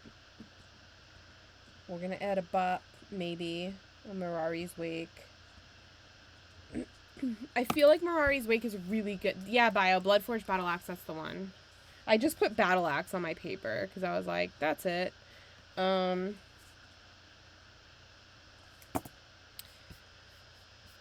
can't fucking make cuts to save my life.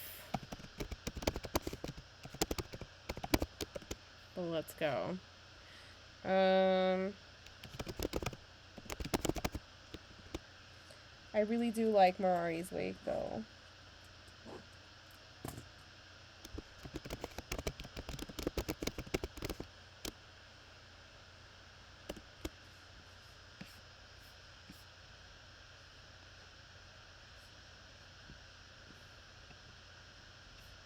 Deathrite. It's on my list. I just want to make sure I cut stuff before. Because I'm at 65 right now. Yeah, Birds of Paradise is... I'm so dumb for not even thinking of it. Alright, where were we? We're about here.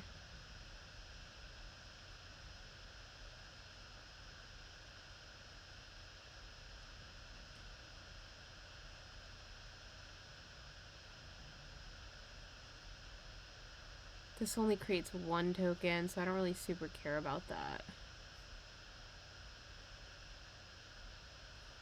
That's pretty good.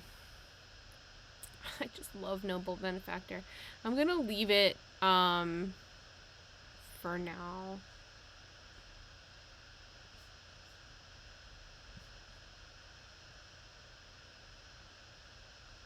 Yeah, I was thinking of cutting it too.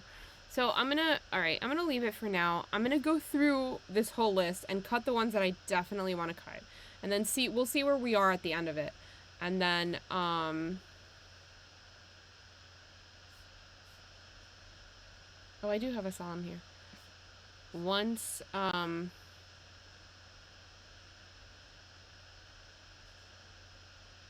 we get to the end of this, then I'll know better what's left, and I'll go back and take out things that are not as great. Bio suggested Nimble Larcenist, so I'll write that.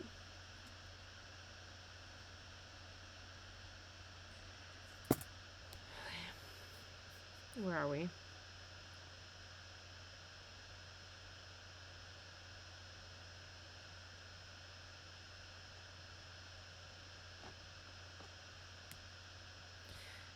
I don't really need this. I intend to spend things. Opaline Unicorn's fun. It's not great, but, like, it's fun.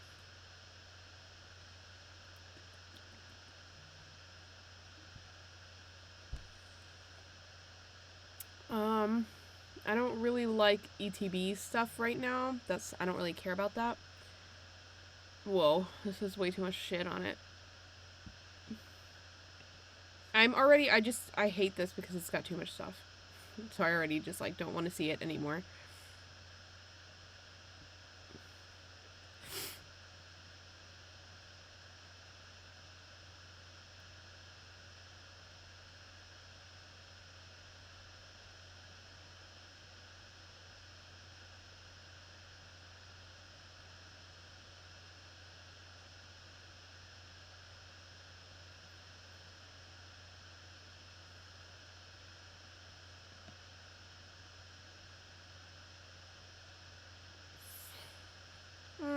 Summerworld is not that bad, actually. Thank you, Bio, for doing this 3-color research here.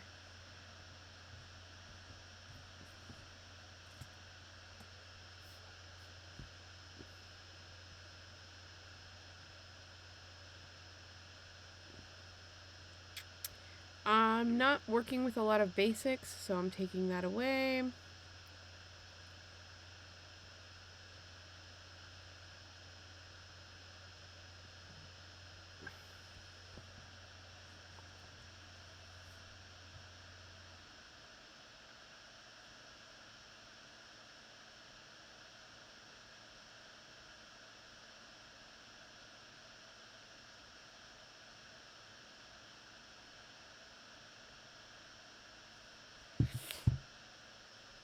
I don't understand this. When Uro enters the battlefield, sacrifice it unless it escaped? I'm just gonna remove it because I don't get it. So, like, if I have to think about it too much, it has no business being in my deck. Like, I'll learn about it another time, but if I don't see the value immediately when I have 176 cards right now, it's gotta go. Like, I just...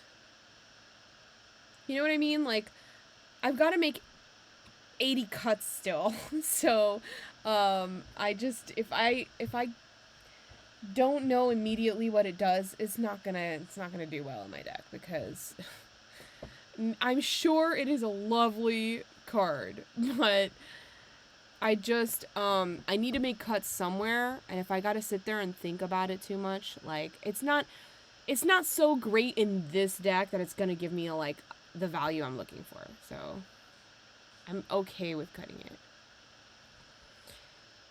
Again, I don't have a lot of basics, maybe, especially like forest specifically, so I'm cutting that.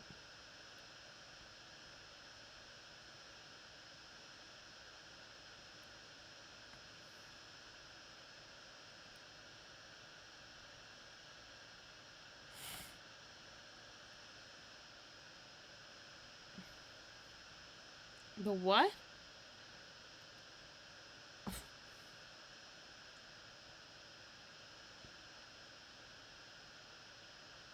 Yeah, wood elves can find forests, but... Oh. Oh, I see.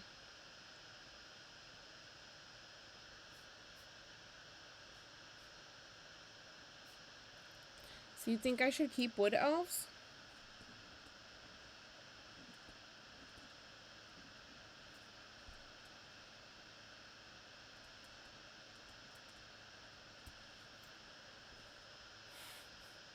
Stop, Rob. People are gonna think you're a dick.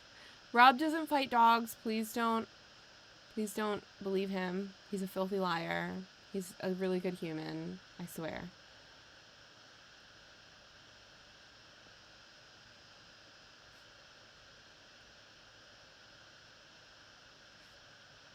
Okay, so see, Logan, you're saying it's an okay card. I'm not looking for okay cards. I'm looking for great cards. We're not making an okay deck. We're making a good deck. So let's think about Wood Elves. I put a little star next to it.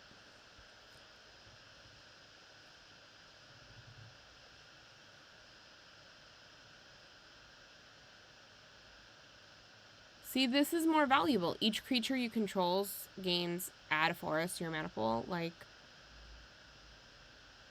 that's pretty decent.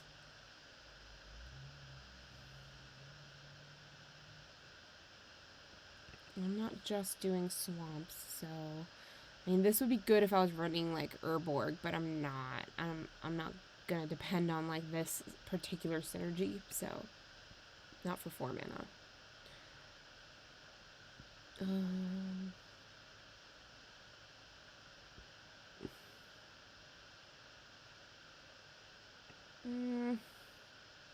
gonna move to sideboard.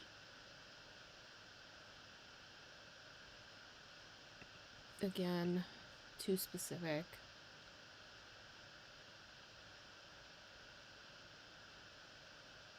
Oh, Dryad Arbor.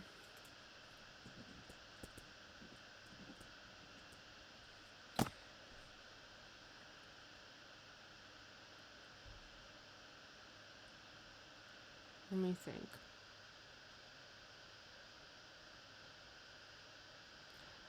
I just don't love mutate. Some people really fucking love it, and I'm not about it.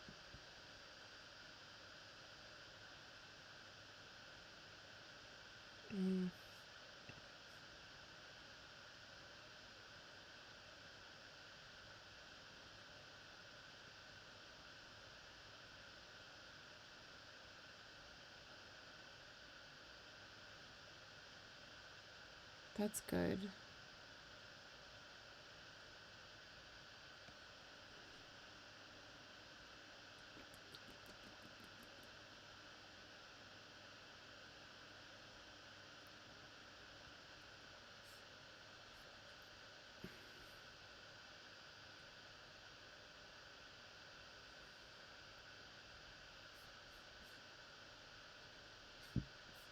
Okay, Zayatora's Envoy.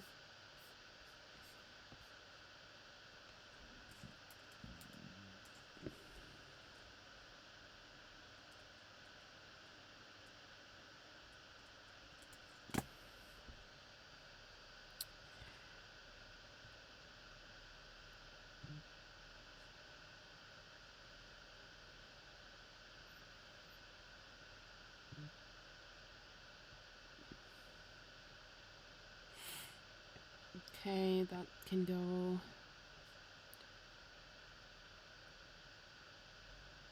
Ugh. That's good. I need that. Kind of. Maybe.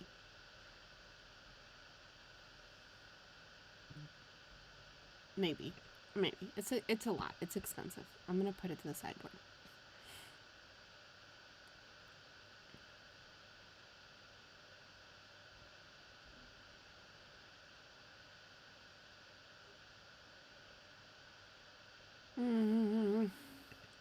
That's kind of a lot. Meta my Stang. I don't really need that.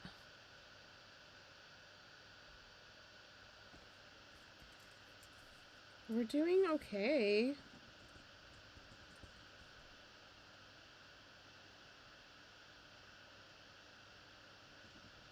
Yeah, I know. I read it, Logan. I'm reading it. I know it will bounce back to my command zone, but it's good to get it out and give it haste if I don't like particularly have the mana at the time to recast it, which is why I put it in the considering for the sideboard as opposed to like the leaving it in the main board, because I can see the problems with it. I also see some benefit in it. So I'm not completely like, yeah, let's just trash it. It's fine. It has some benefit, but I don't know that I want to pick it over something that's better. You're doing great, sweetie. I miss Adam. Adam does the best "you're doing great, sweetie." We did that together a lot and obnoxiously in Command Fest Philly. I don't know what prompted the first time, but the first time we were like, "You're doing great, sweetie." We just couldn't stop saying it to each other, and like the whole rest of the weekend we were like, "Hi, honey, you're doing great, honey." And so now, like, every time he pops in my chat, he's like, "You're doing great, sweetie." So I love that you said that, Rob, because it reminds me of Adam, and Adam gives me feel goods. He's such a good guy. You know when you meet somebody on the internet and like you're not sure if they're like weird or like, you know, you're like, "Oh, why is this person so fucking nice?" Like they're up to something, or they're weird, or they're like, you know, there's something wrong, like something's weird. Especially like me, because I'm from New Jersey and I'm just outside of the New York City area, and like nobody's nice here. So and that's kind of like part of the thing. Like if you're nice, like you get fucking trampled on. So like there has to be an edge. You have to be like a little bit tough to be from here. Otherwise you're just like not socially gonna make it. So Adam is one of those people that is so nice that you're like, why? What do you want? And you know, he's so nice that you kind of are like, can I trust this person? And that's such a weird philosophy, because you would think that if the person's nice, that you would just be like, I can trust this person. They're a nice person. They're a good person. This person is genuine. Like, they're nice. I'm going to trust them.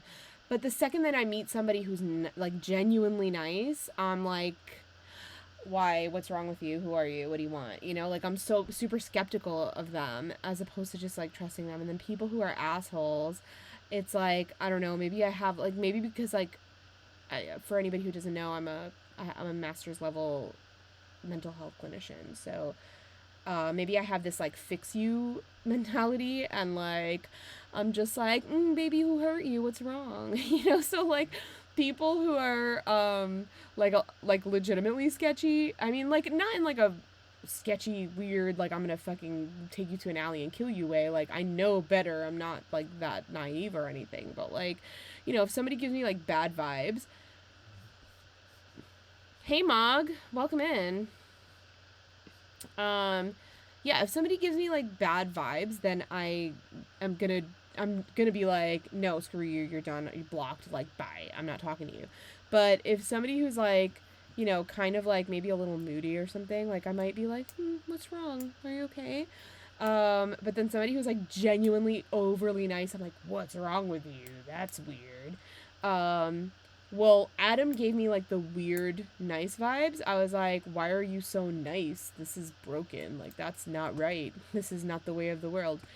And when I met him in person, excuse me, just everything, all of my worries were completely let go. He is such a genuinely I cannot say enough about him. If you know him, Des Adam, or DES Adam, if you see him on Twitter or in chats, he is genuinely one of the nicest, genuine, like kind, compassionate human beings that I have met in this community. And he is really supportive of creators and means very well, and is just genuinely kind, and he gives me feel goods. So every time I see him in the chat, and every time I see him supporting my friends, it's always a pleasure, and always really genuinely like so awesome to interact with him, because he's so nice. So yeah, Adam played a game on stream with me. If you want to catch the VOD,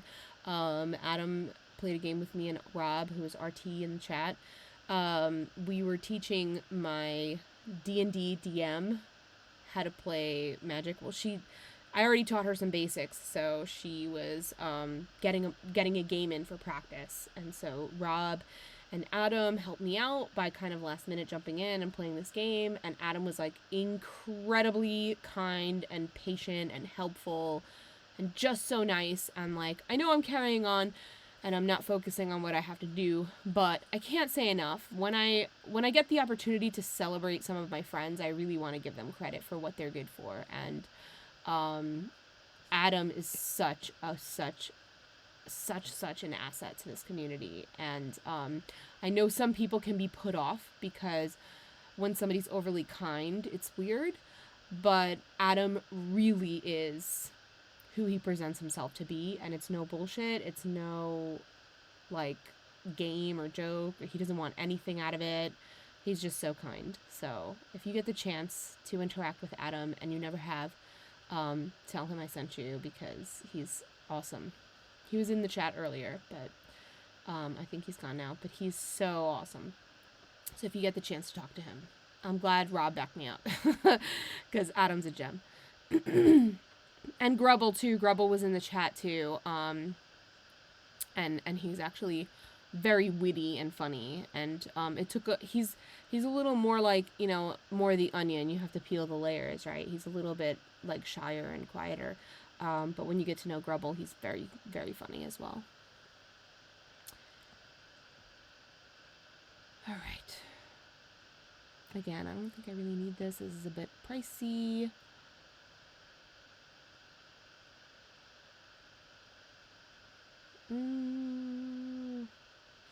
How does everybody feel about Topiary Stomper? Do I need, like, that kind of green stuff?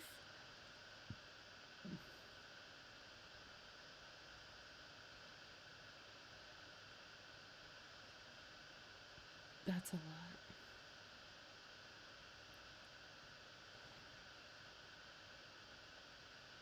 Whoa. I feel like this has more value than the other one, so I deleted the other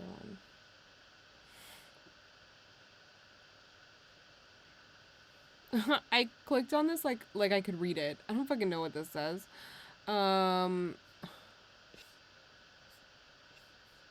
It's also very, very expensive, and I just don't want to fucking deal with that. Alright, let's see.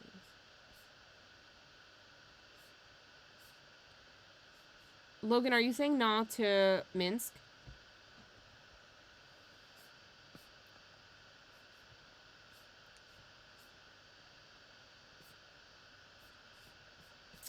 Okay, so we're down to 45 creatures, and we definitely need it to be less. So I'm gonna go back in a second. But since there's only 10 sorceries, let's look at the... Oh, to Topiary. Okay. Let's look at, Oh, Beanstalk. It's pricey, right? Yeah. Let's get rid of it. Alright. Me? Why? Why, Rob?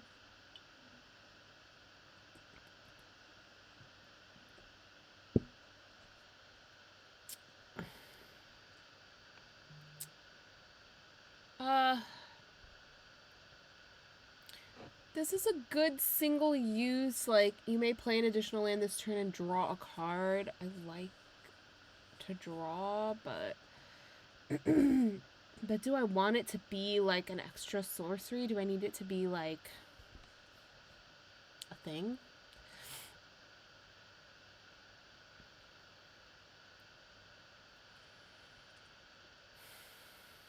I don't think I need Cultivate. Pumpkaboo? Why didn't I see that? Oh, Pumpkaboo, that sounds so fucking cute. Oh, for cutting down to 45 creatures from 77? I mean, we did a lot. We did a lot.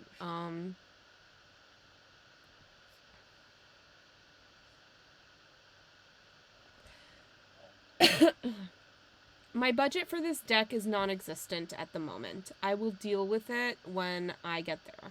A lot of these cards I have already. So, a lot of the expensive cards are lands, to be fair. Like, you know, all of these, like, $17.99, you know, lands fucking are stupid expensive. A lot of these are things that, like, this Ink Moth Nexus I already have. So, like, a lot of these high cost cards are things I have already.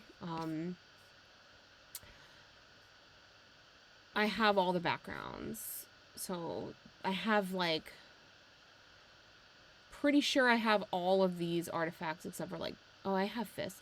I'm pretty sure I have all of these artifacts. So like a majority of these things I have, with the exception of maybe some instants and creatures, especially green things.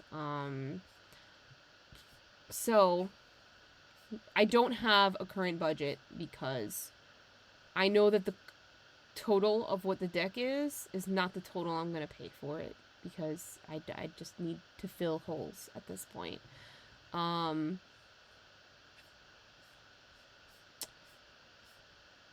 Yeah, and there's nowhere in the meantime I can proxy. There's nowhere I'm going to play it where I need it to be sanctioned yet. So while I'm playtesting it, I can proxy it, and then little by little take out the cards. I don't like to proxy my decks in the event that I do want to use it at a sanctioned event. And I also hate swapping cards from deck to deck.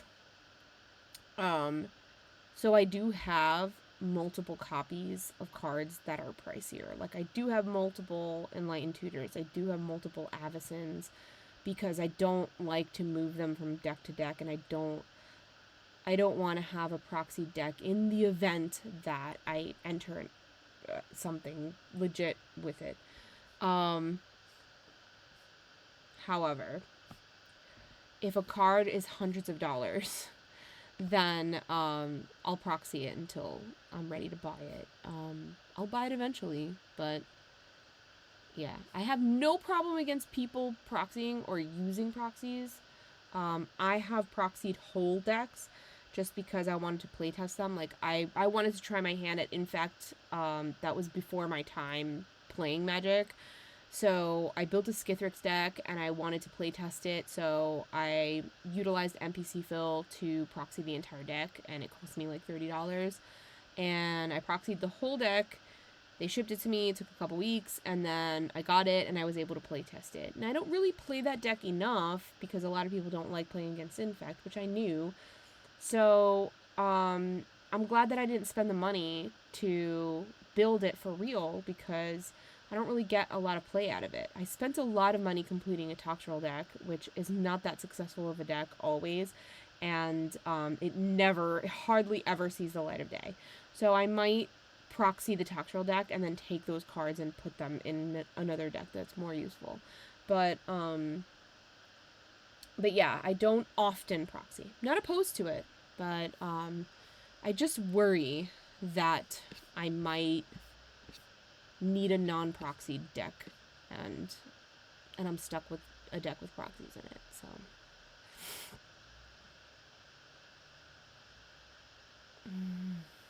do I need this? Destroy target artifact or enchantment.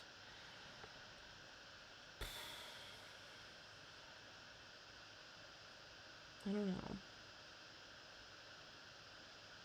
I like that.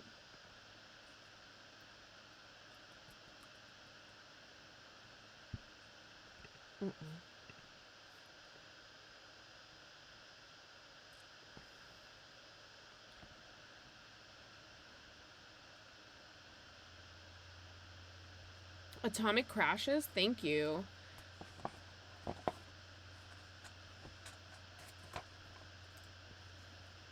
I'm gonna write that down. Do they have a Twitter or an Instagram where I could, like, see some of their stuff? I actually really like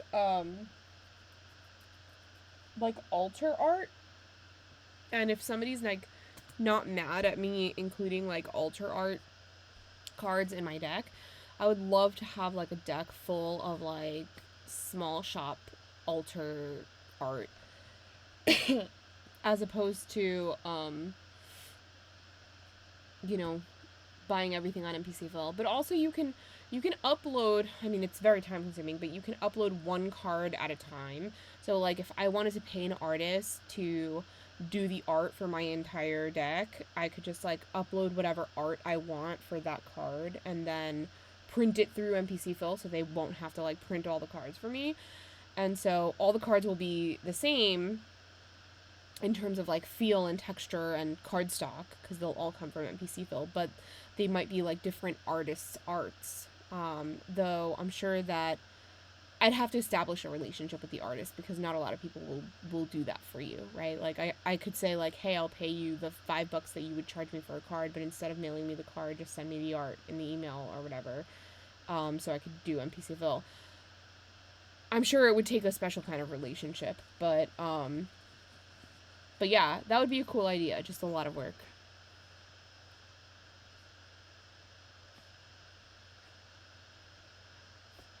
Solemn Offering. It's not good, right? So, Croson Grip. Let's take a look.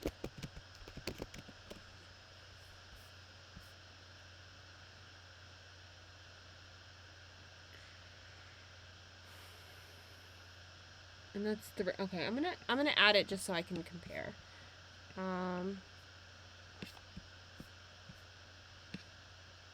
It's not even here.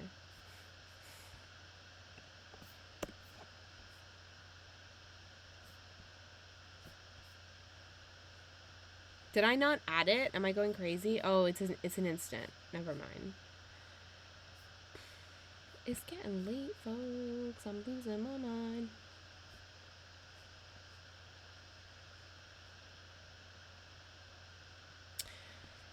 Stoic Angel. I'm running out of room on my paper, and I keep cramming things in, like, little margins. Like, I can't just get a new paper. Thanks, Bio.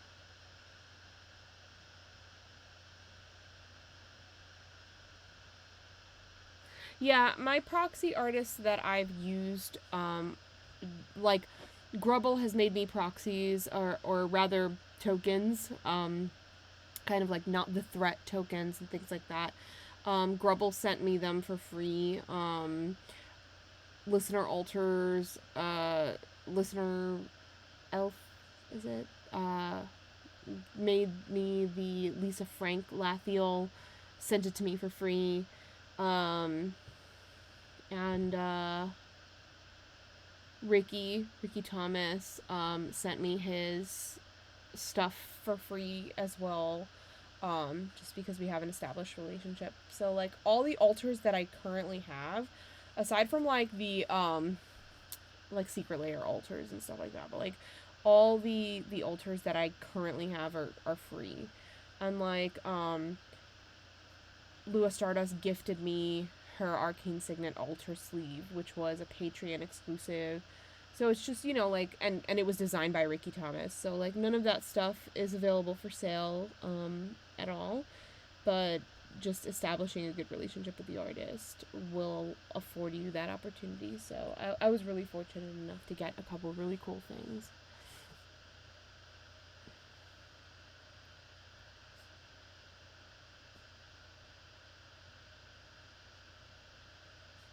Yeah, I offer sometimes, you know, like, hey, what can I give you? What can I trade you? Like, what can I do for you?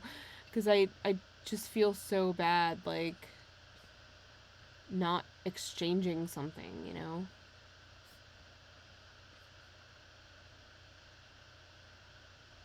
Okay, Logan. Solemn Offering is 3 mana. Destroy target artifact or enchantment and gain 4 life. Croson Grip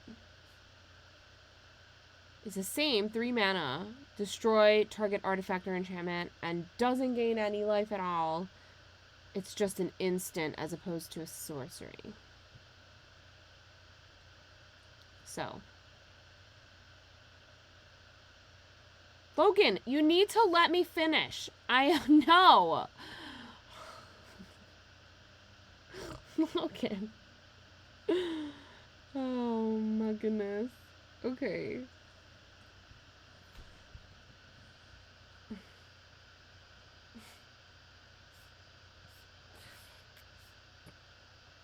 Okay, well, account for that. Mr. Technology, you know that there is a chat delay. Account for that. Wait 6 seconds before you respond so you can hear my complete thought.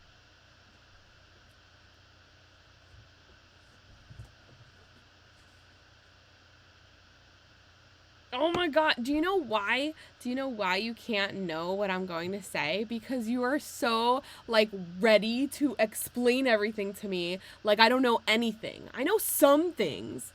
Like, wait for me to ask you if I don't know. You know what I mean? Like, sometimes I feel like a dumbass because you're like, duh, this. And I'm like, I know. I swear.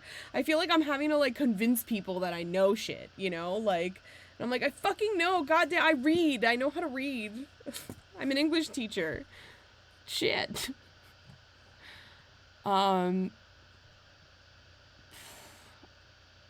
God.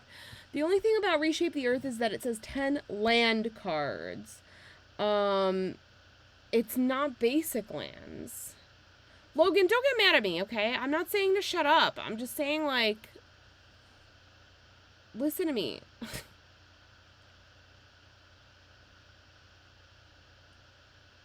Fake it till you make it. Oh my God. Logan, I appreciate your help. You are extremely valuable, and I appreciate everything you do for me. But give me a second. Like, I swear I know how to read. Oh, God.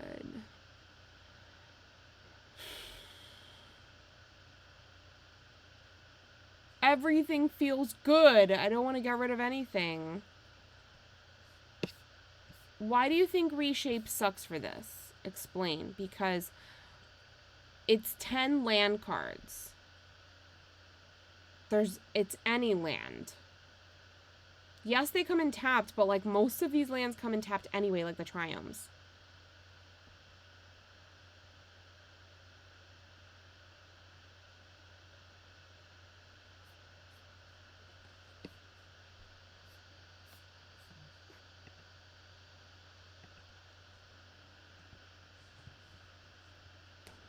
I know, Shiva. I be reading hella hard, too.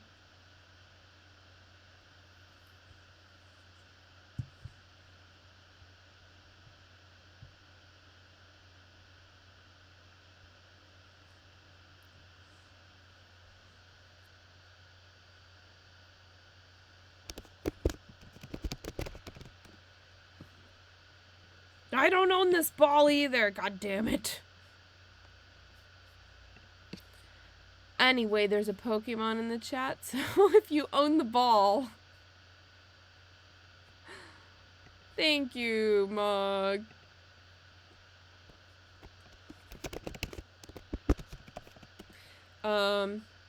So, correct me if I'm wrong, Mog, because my American in me wants to say Mog, but, the French student in me, makes me want to say, like, Monnier, you know, or something like that. Like, I don't know if it's like a different, language pronunciation, or if it actually is, like, Mognet. So correct me if I'm wrong, because my inclination is just to call you Mog, but if I'm wrong, tell me. It is Mog! Yeah! We did it! I teach English as a second language, so, I'm really sensitive to correct pronunciation of people's names, and usernames are no different, and I want to make sure that if I'm, like, saying your name, I want to get it right, and do you justice, so.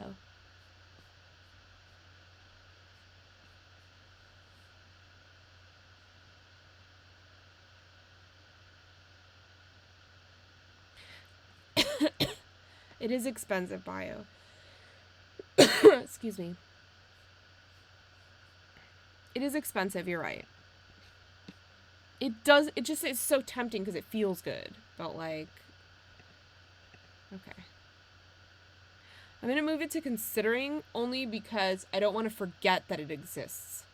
I feel like it's a really good card otherwise, and I don't want to... If I remove it completely, I'll forget it exists, and I'll never look at it again. So,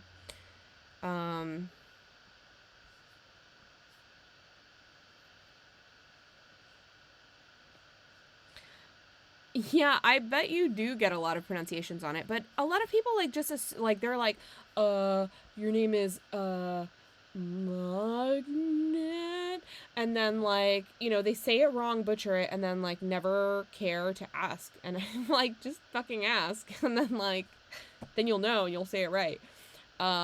Especially if this person is engaging in the chat and you want to refer to them frequently. If you don't know their name, like, what's the point, you know? So I always try to make sure I ask. And I want to give people the opportunity to use their preferred names. So I always ask, especially older students, I always ask if they have a nickname or a name they prefer to be called. But for example, I had a student who was an Asian girl, a young Asian girl, and she had a very, like, ethnic name, and she said, oh, this is my name, but everybody calls me Annie. And, you know, she gave, like, her family had, like, Americanized names, or American versions for their names, and I was like, okay, people call you Annie, but do you want to be called Annie? Because I want to know what your real name is, and, like, I want to make sure that I say it the right way, and I'm capable of learning how to say your name, in the sense that I don't need to call you Annie if that's not your name or if that's not what you want to be called. So, yeah, it's important for me to make sure that I get people's names right. So, thank you for explaining it to me. Yeah, Monnier is almost like a... Are you okay, Annie? Monnier actually, like, on first glance, is, like, where my mind kind of wanted to go, and I was like, I'm just gonna go with Mog. Test the waters. See how that goes. Yeah, Bootlegger Stash was another one I was considering when I said Topiary Stomper earlier, but then I totally forgot about it. I got sidetracked talking about other things.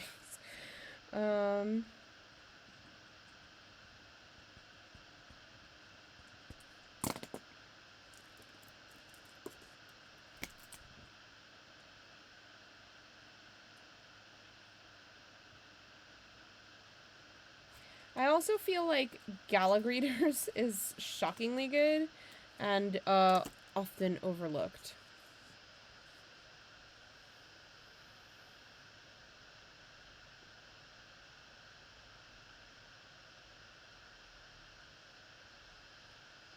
Alright, I'm gonna add bootleggers before I forget. I'm not adding anything else just yet, because we have to... 20 instances is far too much.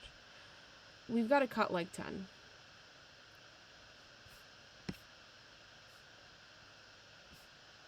Alright. I think tutors are important.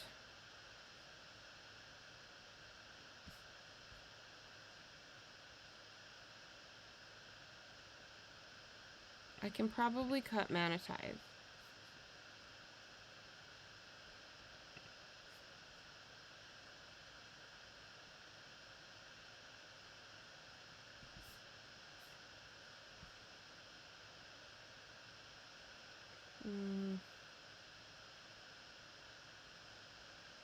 I can cut this.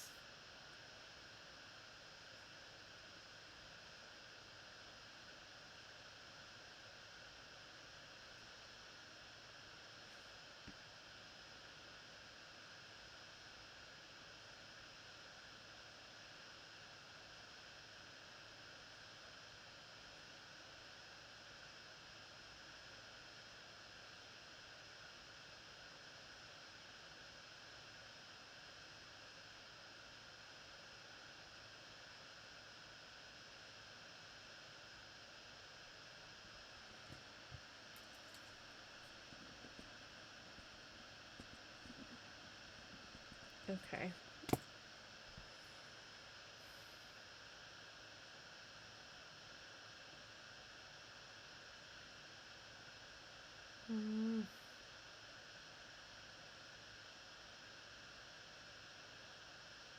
See, Fog, I feel, is better than Settle the Wreckage.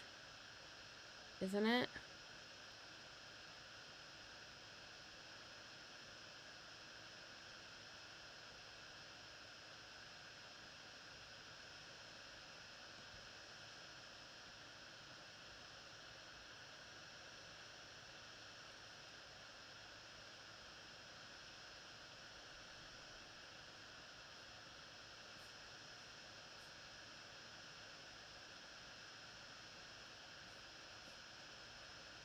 Yeah.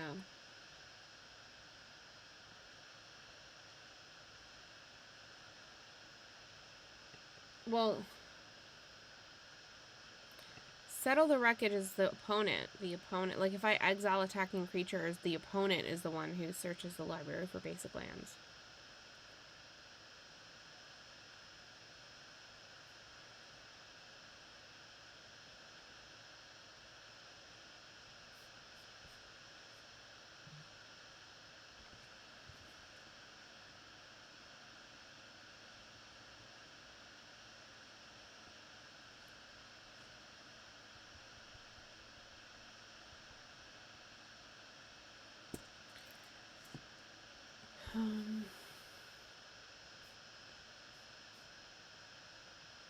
Oh, you mean Jahiro's Respite?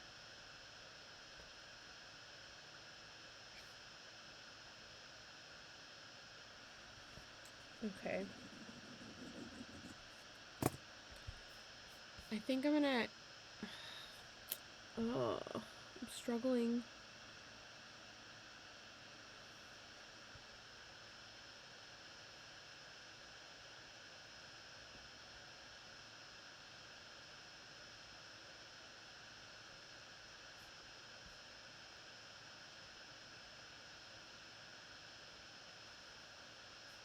I kind of don't like Settle the Wreckage. I'm just gonna remove it. It's too expensive.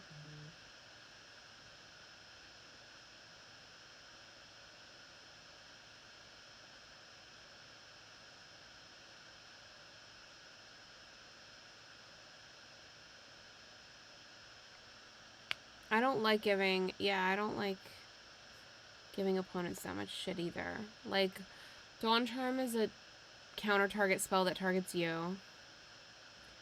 Path to Exile exiles, and they just get a basic land.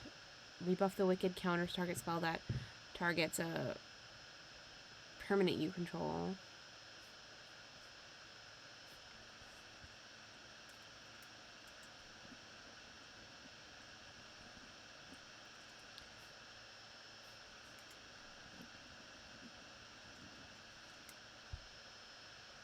Okay. I'm gonna need to redo this list tomorrow because it's like a mess. Okay. Enchantment. Alright, Deafening Silence. I like, but I don't love because it applies to me too, right? So, I'm gonna sideboard it for now.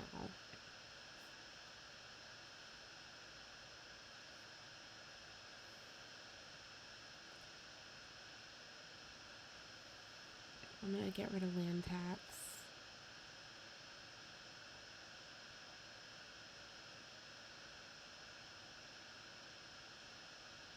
That's pretty good. Maybe.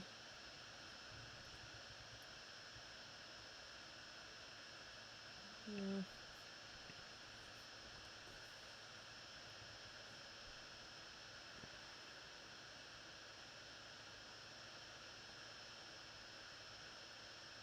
I'm not doing... Well...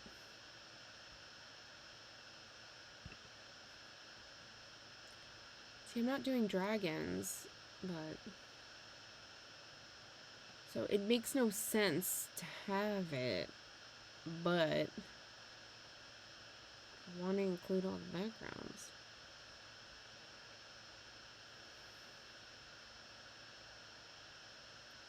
Which, I mean, I might go in and edit and add dragons because of it. You know what I mean?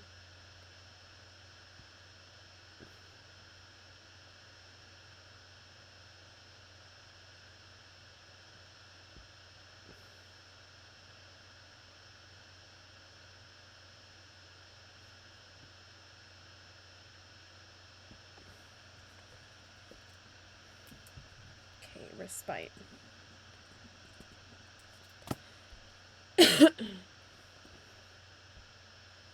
Good night, Amara.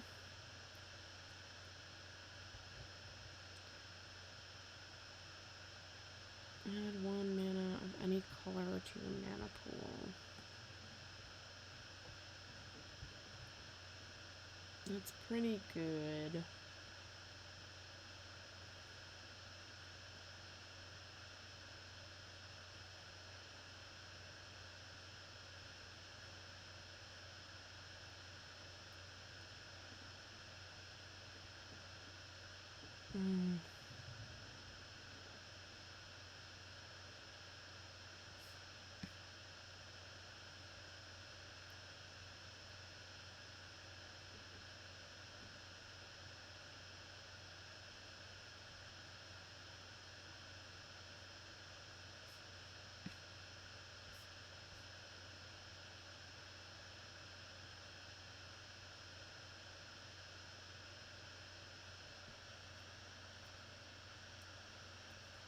Okay, I'm gonna get rid of this because I don't really have a lot of elves.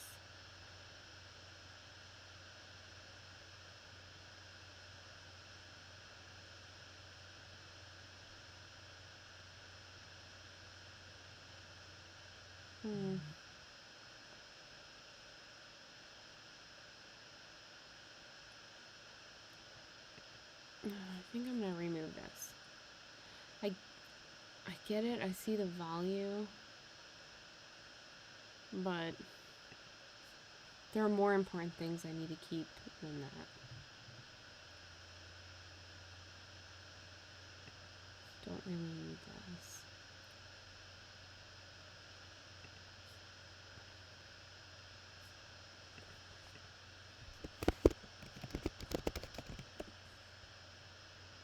I just don't own any balls in my own house. Okay.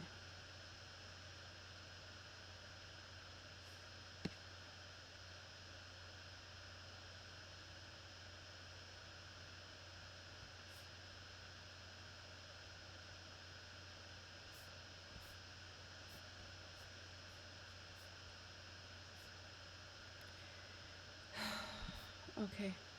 We're down to 152.